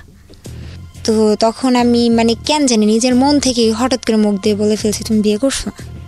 বলতে চাই নাই, কেন যেন বের হয়ে গেছে মুখ থেকে। অন্য কথাও তো বলতে পারতাম, বা বিয়ে ছাড়া কি মানুষ মেহেদি দেয় না, দিতেই পারে। আমার মুখ থেকে ওইটাই বেরিয়েছে। বলতেছে আরে বোকা, আমি তো আমার কাজিনদের বাসায় ছিলাম, আর কাজিনরা সবাই মেহেদি টেহেদি দিছে, এতদিন পর গেছি, আমাকেও জোর করে দিয়ে দিছে। আচ্ছা ভালো কথা দিছে। বলতেছে দেখো মেহেদি দিছি, তোমার নাম লেখা আছে হাতে। দেখলাম হ্যাঁ সত্যি আমার নাম দেয়াই আছে। তারপর অনেক খুশি হইলাম যে যাক, শেষ পর্যন্ত মিল হলো। হঠাৎ করে একদিন মানে ওর সাথে দেখা হয়েছে টিএসিতে। ওর সাথে দেখা হয়েছে দেখে ওর হাতে একটা আংটি পরানো ছিল। বলছি তুমি তো আংটি পরো না, গোল্ডের, তাও আবার কিসের এটা? পরে বলতেছে না দুলাভাইয়ের আংটি এটা আমি একটু পরে আসছি, মানে আমার মা তো সব স্বর্ণের জিনিসগুলো নামাইছে, তো এটা একটু দেখলাম, দেখার পর আমি পড়ছি। আচ্ছা আচ্ছা ঠিক আছে, সব কিছুই ঠিক আছে, কিন্তু আমার মন বলতেছিল ও বিয়ে করে ফেলছে। তারপর ও আমাকে বলে না, তো হঠাৎ করেই ও টিএসসিতে আমরা বসছি, বসার পর আমি কেন যেন বলছি দেখো তো কয়টা বাজে, ওর ফোনটা বের করছে, বের করে জাস্ট ওই লক বাটনের চাপ দিছে দেখার জন্য কয়টা বাজে। আমি না কি দেখলাম, আমার মনে হলো যে ওর ফোনের মধ্যে ওয়ালপেপারে ছবি দেওয়া, সেটা হচ্ছে বিয়ের ছবি। দেখার পর মানে আমি ফোনটা একটু দেখি, ও দিবে না। আমি তো অনেক জোরাজোরি করে ফোনটা হাতে নিলাম, নেওয়ার পরে দেখতেছি যে ওর বিয়ের ছবি। তারপর ফোনটা ও বিয়ে করছে। হ্যাঁ, সেটা কি ছবিতে কি ছিল? ওর ওয়াইফ, ওর ওয়াইফের ছবি, মানে একদম বিয়ের সাজগোজ সহ। ওকে, আমরা একটা বিরতি নেব প্রিয় শ্রোতা, যা হবার সেটা তো হলোই না, এবং এটা আপনারা হয়তো বা গেসই করেছিলেন যে ঠিক আছে এখন পর্যন্ত তো যেটাই ভেবেছিলাম সেটাই হবে, মেয়েটার কপালে তো এটাই আছে, কিন্তু আসলে কি তাই? ভাবনার সাথে জীবনের যে ঘটনাগুলো ঘটে সেটার আসলে মিল খুব কমই থাকে। ছোট্ট একটা বিরতির পর রাত একটায় যখন ফিরবো তখন বুঝবেন যে ভাবনাটা আসলে কোথায় গিয়ে দাঁড়িয়েছে। আমরা শুনছি সিক্রেটস, আর যে কিবরিয়া আপনার সঙ্গে রয়েছি আমি। তারপর এটা কতদিন আগের ঘটনা এই বিয়ের ছবিটা দেখা? 9 মাস, প্রায় 9 মাস। ওকে, তারপর আমি ওর বিয়ের ছবি দেখলাম, দেখার পর মানে ওই মুহূর্তে কি করতেছিলেন আপনি? ওই মুহূর্তে তো আমি দাঁড়ায় ছিলাম, হঠাৎ করে দেখার পর মানে আমার অবস্থা এমন হয়েছে যে কথা বলার মতো ভাষা ছিল না, আমি সেন্সলেস হয়ে গেছি। তারপরও আমাকে নিয়ে ঢাকা মেডিকেল ইমার্জেন্সিতে নিয়ে যায়, ডাক্তার বারবার বলতেছিল যে কে হয় নাকি, হ্যাঁ যে মেয়েটার কি হয়েছে, ওর হার্টবিট এত বেড়ে গেছে, কেন ওর কি হয়েছে। অবাক হয়েছি তখন আমি, ওদের কাছে বলতেছিল যে এই মেয়েটার বয়ফ্রেন্ড বিয়ে করে ফেলছে, আমি ওর ফ্রেন্ড হই, মানে এই কথাটা ও ডাক্তারকে বলে, আর আমার কানের কাছে এসে বলে যে তুই যদি এদিকে বলস যে আমি তোর বয়ফ্রেন্ড হই তাহলে আজকে সব শেষ। এত কিছুর পরেও সেই ধরনের কথা বলতেছে? আচ্ছা, এবং আপনি সেটা শুনতেছেন? তারপর আপনি কি করলেন? চুপচাপ? আমি তো তখন স্যালাইন চলতেছে, তখন ডাক্তার আসলো, আসার পর বলতেছে যে বিয়ে করে ফেলছে, হ্যাঁ তুমি কোন অংশে কম আছো, যে তোমার হারাইছে ও তোমার হারাইছে, তুমি কাউরে হারাও নাই, এরকম ভাবে সান্ত্বনা দিচ্ছে। তো ওর ফ্রেন্ডরা আসলো, মানে আমি বারবার ওর দিকে তাকাচ্ছি আর মানে কেমন যেন একটা ফিলিংস হচ্ছে, আর আমি অনেক কান্না করতেছিলাম। ডাক্তার বলছে তুমি যদি এইভাবে কান্না করো তাহলে তো তুমি এই বয়সে হার্ট অ্যাটাক করবা। তারপর এখান থেকে বাসায় যাই, বাসায় যাওয়ার পর মানে এরকম আবার ও আমাকে বোঝায় যে আমরা বিয়ে করব, যে এটা আমার মানে পরে শুনতে পারি যে ওর হাতে যে নামটা লেখা ছিল সেটা আসলে আমার যেই নাম, ওর নামের নাম ওর বউয়ের একই নাম, আমিও গেস করছিলাম আর কি। হ্যাঁ, আর ওর বউটা হচ্ছে ওর আপন মামাতো বোন। আর সবচেয়ে বড় কথা, ওর কাছে যে আমি সবকিছু শেয়ার করতাম আমার ফ্যামিলির, ও এইগুলো আমাকে অনেক খোঁটা দিত, তোর বাবা এটা, তোর মা এটা, মানে আমাকে এগুলো সম্পর্কের যখন খুব তিক্ত জিনিসগুলো চলে আসে তখন এগুলো নিয়ে মানুষ খোঁটা দেয়। হ্যাঁ, মানে তখন বলতাম যে তখন আমি বলছিলাম আমার শ্বশুর কি করে, তো ওর শ্বশুর ওই জায়গার অনেক নামি দামি একটা লোক, তখন বলছে হয়তো এই জন্যই তুমি আমার বিয়ে করো নাই। তো ও এসব বলতো। আর তারপর ওর আপনি আরামসে, আপনি যদি কাঁদতে চান কাঁদতে পারেন, কোনো সমস্যা নাই, রিল্যাক্স। তারপর ও বলতো যে তোর মতো ফকিন্নিকে আমি কেন বিয়ে করবো, তোর মতো ফকিন্নিকে আমি কেন বিয়ে করবো, তোর বাবা 2 বিয়ে করছে, এটা সেটা বিয়ের পরে বলতো। হ্যাঁ, তারপর বুঝাইতো যে আমি ওরে ছেড়ে দিব, আমি ওরে চাই না, আমার বাবা মা জোর করে আমাকে বিয়ে দিছে। বলতেছে যেন সব কিছু হঠাৎ করে হয়ে গেছে, জোর করে বিয়ে দিছে, আমি বিয়েটা করতে চাই নাই। তারপর বলতেছে আচ্ছা ঠিক আছে তোমার সাথে তোর যা হওয়ার হয়েই গেছে। বলতেছে বিশ্বাস করে ওর সাথে আমার ফিজিক্যাল হয়নি। আমি বিয়ে করছে ফিজিক্যাল হয়নি, বলছে না কাবিন হয়েছে ওর বাসায়, আমি আমার বাসায়। আমি আচ্ছা ঠিক আছে। তো এরকম হঠাৎ করে একদিন ওর ফোনে আমি দেখলাম যে ওর বউর রুমে বসা, মানে বাসর রাতের ছবি যেটা বিয়েতে তোলা হয়। আপনার সাথে তার মানে রেগুলারও মিশতো, বিয়ের পরেও মিশতো? হ্যাঁ। তারপর ওই ছবিটা দেখার পর আমার ওই দিন অনেক অবস্থা খারাপ হয়ে যায়, মানে যখন এগুলো দেখি তখনই তো আমার প্রায় অনেক খারাপ অবস্থা হয়ে যায়। তারপর ওর এগুলো দেখার পর আমি বলছি যে তুমি সব কিছু বাদ দাও, তুমি যদি আমার বিয়ে করা হয় তুমি ডিভোর্স করো। ও বলতেছে হ্যাঁ আমি ডিভোর্স করে তোমার বিয়ে করব। তো আর সবচেয়েতে কি যে ওর সাথে যখন ঝগড়া হয় ও আমাকে বলে যে আমি ছাড়াও তোকে অনেক ছেলেরা ইউজ করছে। তখন আমি বলছি তুমি দেখছো, তুমি নিজে জানো, তোমার মন জানে যে আমি কি ছিলাম। যেই ছেলেটা কন্টিনিউয়াসলি এসব কাজ করতো এবং আপনাকে সে গল্পটা বলতো, সেই ছেলের মুখ দিয়ে ধরনের কথা বেরোতো কিভাবে, এবং আপনি সেগুলো আবার ডিফাইন করতে চাইতেন কিভাবে? মানে আপনি সেগুলো ডিফাইন করতেন কেন? তারপরেও আপনি ওর কাছে জায়গা চাইতেন যে বিয়ের পরেও যদি একটু জায়গা হয় বা এরকম সম্পর্কটা যদি স্বাভাবিক থাকে। মানে আপনার টার্গেটটা কি ছিল বলেন তো, ফ্র্যাঙ্কলি বলেন। মানে আপনি নিজেকে ছোট মনে করেন না, এটা হয়, ইমোশনালি হয়। বলেছি যে যাই হোক, আমি ওরে বলছি যে দেখো আমি আমার সংসারে কখনো সুখ দেখি নাই, আমি চাই যে আমার একটা সংসার হোক, আমি ভালো থাকি, আমার বাবা মা যেটা করছে সেটা যেন আমার সাথে না হয়। ওরে আমি অনেক রিকোয়েস্ট করেছি, দেখো আমি ছোটবেলা থেকে বাবা যতটুকু সুখ দেখ সেটা বড়। আচ্ছা মামা, আমি আপনাকে থামাচ্ছি। আপনি কি বলতে পারেন ওকে আমি জানি, কিন্তু 9 মাসের ঘটনাটা আমি আনতে চাই। যে 9 মাসের বিয়ের পরেও আপনি ওর সাথে একটা সম্পর্ক মেনটেন করেছেন, রাইট? হ্যাঁ। আচ্ছা, তো এই সম্পর্কটা মেনটেন করেছেন, ও আপনাকে কি কথা দিয়ে সম্পর্কটা মেনটেন করেছে যে বিয়ে করবে আপনাকে? বিয়ে করার সিস্টেমটা কি হবে? ওর ওয়াইফকে ডিভোর্স দিবে? হ্যাঁ। আচ্ছা, এই ছেলেটা করে কি আসলে, পেশায় কি করে? কিছু করে না। আপনি এটা জানতে পেরেছেন। আমাকে কয়েকটা জিনিস বলেন। আপনি অনেক বিবেকবান মানুষ, আমি বিশ্বাস করি। 22-23 বছর বয়স আপনার। একটা হচ্ছে ছেলেটা কিছু করে না, 2 হচ্ছে এই ছেলেটা ড্রাগ নেয়, 3 হচ্ছে এই ছেলেটা এই অনেকগুলো মেয়ের সাথে এর ধরনের সম্পর্ক ছিল, 4 হচ্ছে আপনি তাকে যতটুকু কাছে থেকে মিশে দেখেছেন সে যতটা ফিজিক্যালি আপনার সাথে ইনভলভ ততটা মেন্টালি ইনভলভ না, আপনার সাথে কথাবার্তা বলে আমার কাছে যেটা মনে হচ্ছে। 5 হচ্ছে সর্বশেষ পেরেক যেটা, সেটা হচ্ছে একটা মেয়েকে সে আপনাকে না জানিয়ে বিয়ে করেছে এবং মিথ্যা কথা বলেছে, মামলার কথাটা মিথ্যা ছিল, রাইট? ওকে, এত কিছুর পরেও আপনি তাকে জায়গা দিচ্ছেন কেন আপনার কাছে? এই প্রশ্নের উত্তরটা শুধু আপনি আমাকে দেন, যা মনে আসে। মানে আমি আপনাকে দোষ দিচ্ছি না, মন থেকে যেটা আসবে সেটাই বলেন। লাভ করি তাই। এক্স্যাক্টলি, লাভ করেন তাই, ঠিক এটা না, এটা লাভ না, এটা আমি বলি ইমোশন, ব্লাইন্ড ইমোশন। লাভ করেও মানুষ যুগের পর যুগ সেই মানুষটার কাছ থেকে দূরে থাকতে পারে, এটাও লাভ, কিন্তু এটা একটা ইমোশন এবং এটা খুব মারাত্মক রকমের ভুল একটা ইমোশন। আমরা যখন এই ইমোশনের মধ্যে থাকি আমরা বুঝি না যেটা ভুল, এটাই হচ্ছে সবচেয়ে বড় কথা, এবং এটা মেয়েদের সাইড থেকে খুব বেশি হয়। আমি আজকে ফ্র্যাঙ্কলি কথাটা বলতে পারি, কারণ তারা খুব বেশি আবেগপ্রবণ হয়।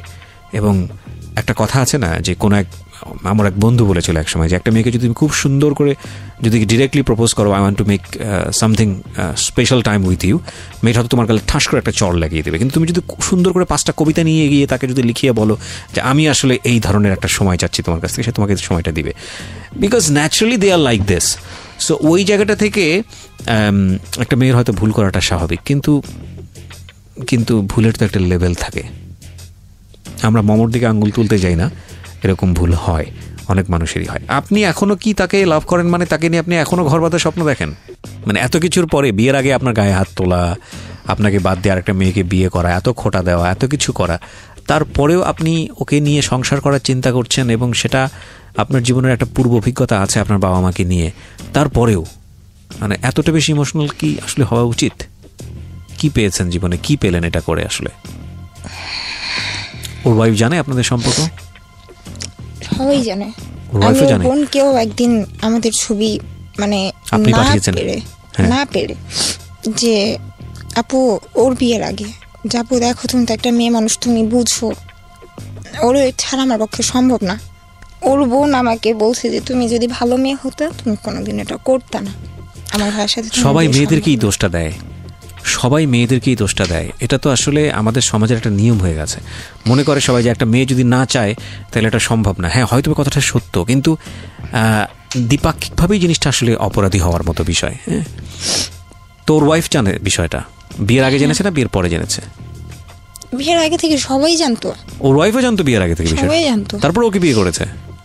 তো ওর মানে বিয়ে হয়ে যাওয়ার পর আমি বলতেছি দেখো ওর বাবার তো সব আছে, আমি ওরে বুঝাইছি ওর বাবা সব আছে, ওর চাইলে ওর এখন উঠে আনো নাই, ওর বাবা চাইলেই ওকে অনেক ভালো একটা জায়গায় বিয়ে দিতে পারবে, বা ও ডাক্তার হবে, ওর অনেক ইচ্ছা, ওর স্বপ্ন, তো তুমি ওর ডাক্তার হতে দাও, চলো আমরা বিয়ে করে ফেলি। আমার বাবার তো কিছু নাই, আমার তো কিছু নাই, আমি তো শুধু তোমার চাইছি, কারণ আমি আমার ফ্যামিলি থেকে সুখ চাইনি। আর তোমার ওর হ্যাঁ ও কি বলে, অনেক বড় লোক, ও কি ঠিক বলে? আছে, ও বলে হ্যাঁ তোমার আমি পাগলের মতো লাভ করি, এটা সেটা। আমি দেশে আসার পরও স্যাভলন খাইছি, তাও সেটা ওর ভিডিও কলে ওর সামনে, ও বলে আমার সামনে খা। না ঠিক আছে, আপনি যা করেছেন ওর সাথে ভিডিও কলই করেছেন আপনি, এগুলা বুঝতে পারছি, কিন্তু ও কি আপনাকে বিয়ে করবে এরকম কোনো কথা দিয়েছে? দিচ্ছেই তো, দিচ্ছে। আপনি কি চান ওকে বিয়ে করতে? না, আমি যেখানে আমার কাজিন, আমার ছোট বোন, আপন ছোট বোন, ওর কাছে পর্যন্ত আমার এই ছবিগুলো গেছে, মানে সবার কাছে ছবি টবি যাওয়া শেষ? শেষ। এখন আমি, আমার ছোট বোন আমার সাথে কথা বলে না, আমার কাজিন আমার সাথে কথা বলে না। ইভেন একদিন ও আমার আব্বুকে ফোন দিয়ে, মানে ওর সাথে আমি বেরোইছি, ও আমার আব্বুকে ফোন দিয়ে বলে মেয়ে কোথায় যায় কোনো খবর রাখেন, আপনার মেয়ে খারাপ, এটা সেটা, আপনার মেয়ে ছেলেদের সাথে এগুলো করছে, আপনার মেয়ের ছবি দেখবেন। আমার আব্বুকে বলে যে আপনার মেয়ের নিউড পিক দেখবেন আপনি, আমাকে মানে বলে যে তোরে আমি পর্ন স্টার বানাবো, আমাকে এগুলো বলে। ও কি কি আছে ওর কাছে? সব কিছু। কি পরিমাণে আছে? এখন আর ব্ল্যাকমেল করে না এগুলো দিয়ে, কিন্তু আছে, এগুলো ওর কাছে আছে। আপনি কোনো অ্যাকশন নেননি কেন? ওর কোনো ক্ষতি হোক আমি এটা চাই না, আমি এখনো চাই না ওর কোনো ক্ষতি হোক। আর এই জন্য বলতেছি যদি পারেন প্লিজ ওর নামটা যেন না উচ্চারণ হয়, ওর নামটা যেন না আসে, তাহলে তো ওর ফ্যামিলির কেউ এটা শুনলে বুঝে যাবে, কারণ ওর ফুল ফ্যামিলি স্টোরিটা জানে। ওর ফুল ফ্যামিলি জানে স্টোরিটা? ফ্যামিলি দিক থেকে কোনো ধরনের কোনো অ্যাকশন নেওয়া হয়নি? ওর ফ্যামিলি কোনো অ্যাকশন নেয়নি? ওই যে শুধুমাত্র আমার ফ্যামিলির ব্যাকগ্রাউন্ড ভালো না, এই জন্য। আপনার ফ্যামিলির ব্যাকগ্রাউন্ড ভালো না সেটা তো অন্য হিসাব, কিন্তু ও যে এটা করতেছে এটা তো ক্রাইম, অনেক বড় ধরনের অপরাধ, সেটার জন্য ফ্যামিলি কি করেছে? কথা বলে এটা ওর ফ্যামিলি জানে না। এখন তো অন্য হিসাব, আপনার সঙ্গে যেটা করে আপনাকে যে ব্ল্যাকমেলটা করেছে, বা যেসব ডকুমেন্টস নিয়ে আপনাদের নুট ছবি ভিডিওসগুলো নিয়ে যে ব্ল্যাকমেলটা আপনাকে করে, এটা তো ভয়ানক রকমের অপরাধ। এটা যদি ওর ফ্যামিলি জেনে থাকে, সেটার ব্যাপারে ওর ফ্যামিলি কোনো স্টেপ নিয়েছে? না, কোনো স্টেপ নেয়নি।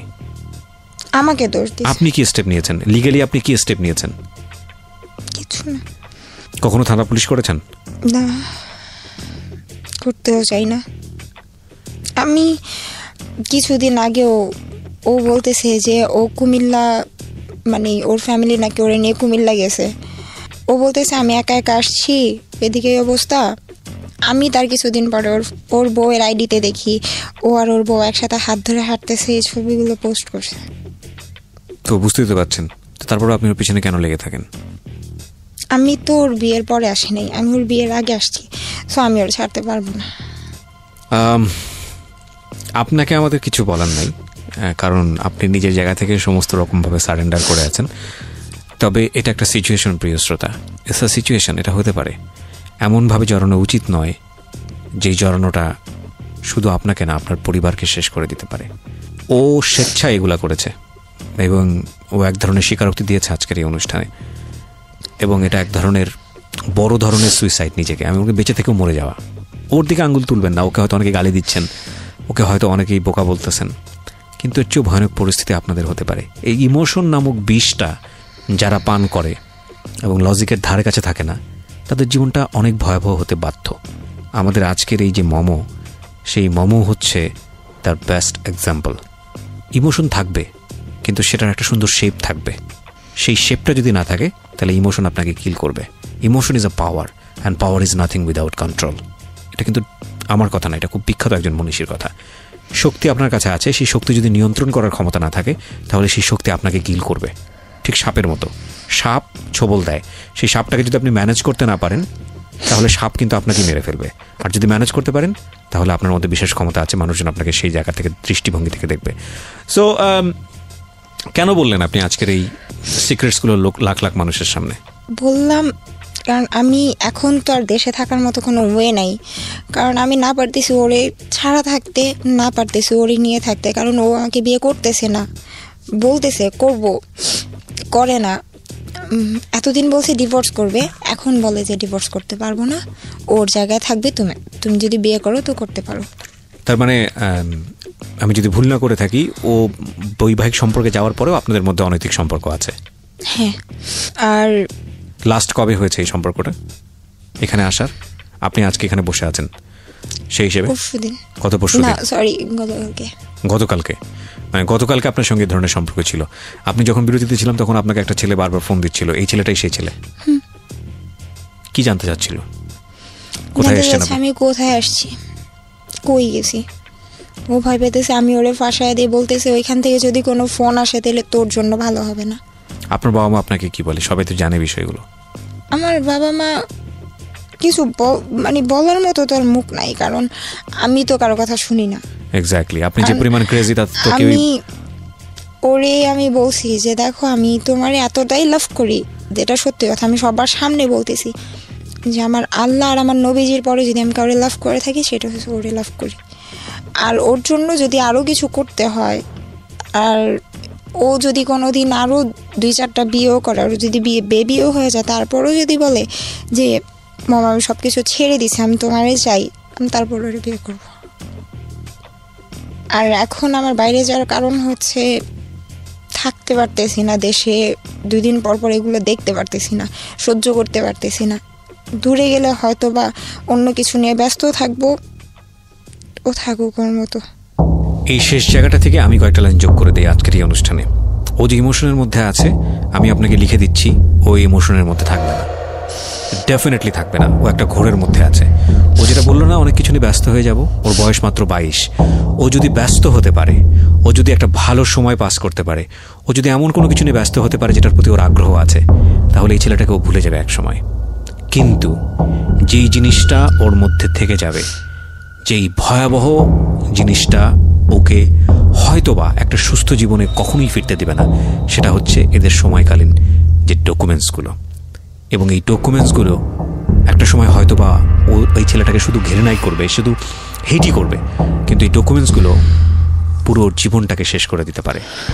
এখানে একটা কথা আপনাদের সবার জন্যে, ছেলে মেয়ে নির্বিশেষে, যদি কোনো অন্তরঙ্গ সম্পর্কে গিয়ে আপনারা এই ধরনের কোনো স্ন্যাপস বা ভিডিওস করেন এবং করার পরে যদি এক পক্ষ এটাকে ব্ল্যাকমেইল করে, তাহলে অপর পক্ষের ভয় পাওয়ার কোনো কারণ নেই। বাংলাদেশের সাইবার ক্রাইম অ্যাক্টস অনুযায়ী এটা ভয়াবহ রকমের অপরাধ, এবং এই অপরাধের জন্যে তাকে ভয়ানক রকমভাবে শাস্তি পাওয়ার বিধান আছে। এবং এই ধরনের যেই মামলা হয় 57(2) ধারার যে মামলা, হ্যাঁ, আইসিটি অ্যাক্টের মামলা, সেখানে সরকার নিজে বাদী হয়, সরকারবাদী কেস হয়ে যায়। সুতরাং বুঝতেই পাচ্ছেন, যদি, এবং পর্নোগ্রাফি অ্যাক্টে আইন আছে, এগুলো নতুন করা হয়েছে, সরকার এসব ব্যাপারে খুবই সচেতন। আমি বিশেষ করে মেয়েদেরকে সচেতন করার জন্য বলছি, যদি কোনো কারণে বয়ফ্রেন্ড কেন্দ্রিক হোক বা অন্য কোনো বিপদগামী সম্পর্কের মধ্যে গিয়ে যদি কেউ আপনাদেরকে এই ধরনের ব্ল্যাকমেইল করে, নিকটস্থ থানায় যাবেন, থানায় গিয়ে তার নামে জিডি করবেন, প্রয়োজনে পূর্ণ ডকুমেন্টস দিয়ে তার এগেনস্টে মামলা করবেন। এবং শুধু সে না, তার সঙ্গে কারা কারা এইসবে ইন্ধন দিয়েছে, কিভাবে ইন্ধন দিচ্ছে, তার ফ্যামিলি যদি জানা থাকে, তাহলে পুরো বিষয়টা আপনি সেখানে উল্লেখ করবেন। সরকার আপনার পাশে আছে। এছাড়াও নারী নির্যাতনে যত ধরনের সহযোগিতার প্রয়োজন, সেটার জন্য বিশেষ ফোন নম্বরও দেওয়া আছে। এবং নিজের জীবনের প্রতি অন্যায় করবেন না, যে অন্যায়টা এই মেয়েটা করছে। এর মধ্যে ন্যূনতম বোধ আছে, যে কারণে ও আজকের এই অনুষ্ঠানে এসছে সবাইকে সচেতন করার জন্য। আমরা সেই বোধটা আরও বড় হোক, আমরা সেটা চাইব, কিন্তু আপনারা ভুলটা করেন না, কারণ প্রতিটি জীবনই সম্ভাবনাময় জীবন। এরকম একটা স্টুপিডের পেছনে, যদি ওর কথা সত্য হয়, এরকম একটা ইউজলেস অথর্ব বদমাইশ একটা ছেলের পেছনে জীবনটা নষ্ট করার কোনো মানে হয় না। ভালো থাকবেন সবাই।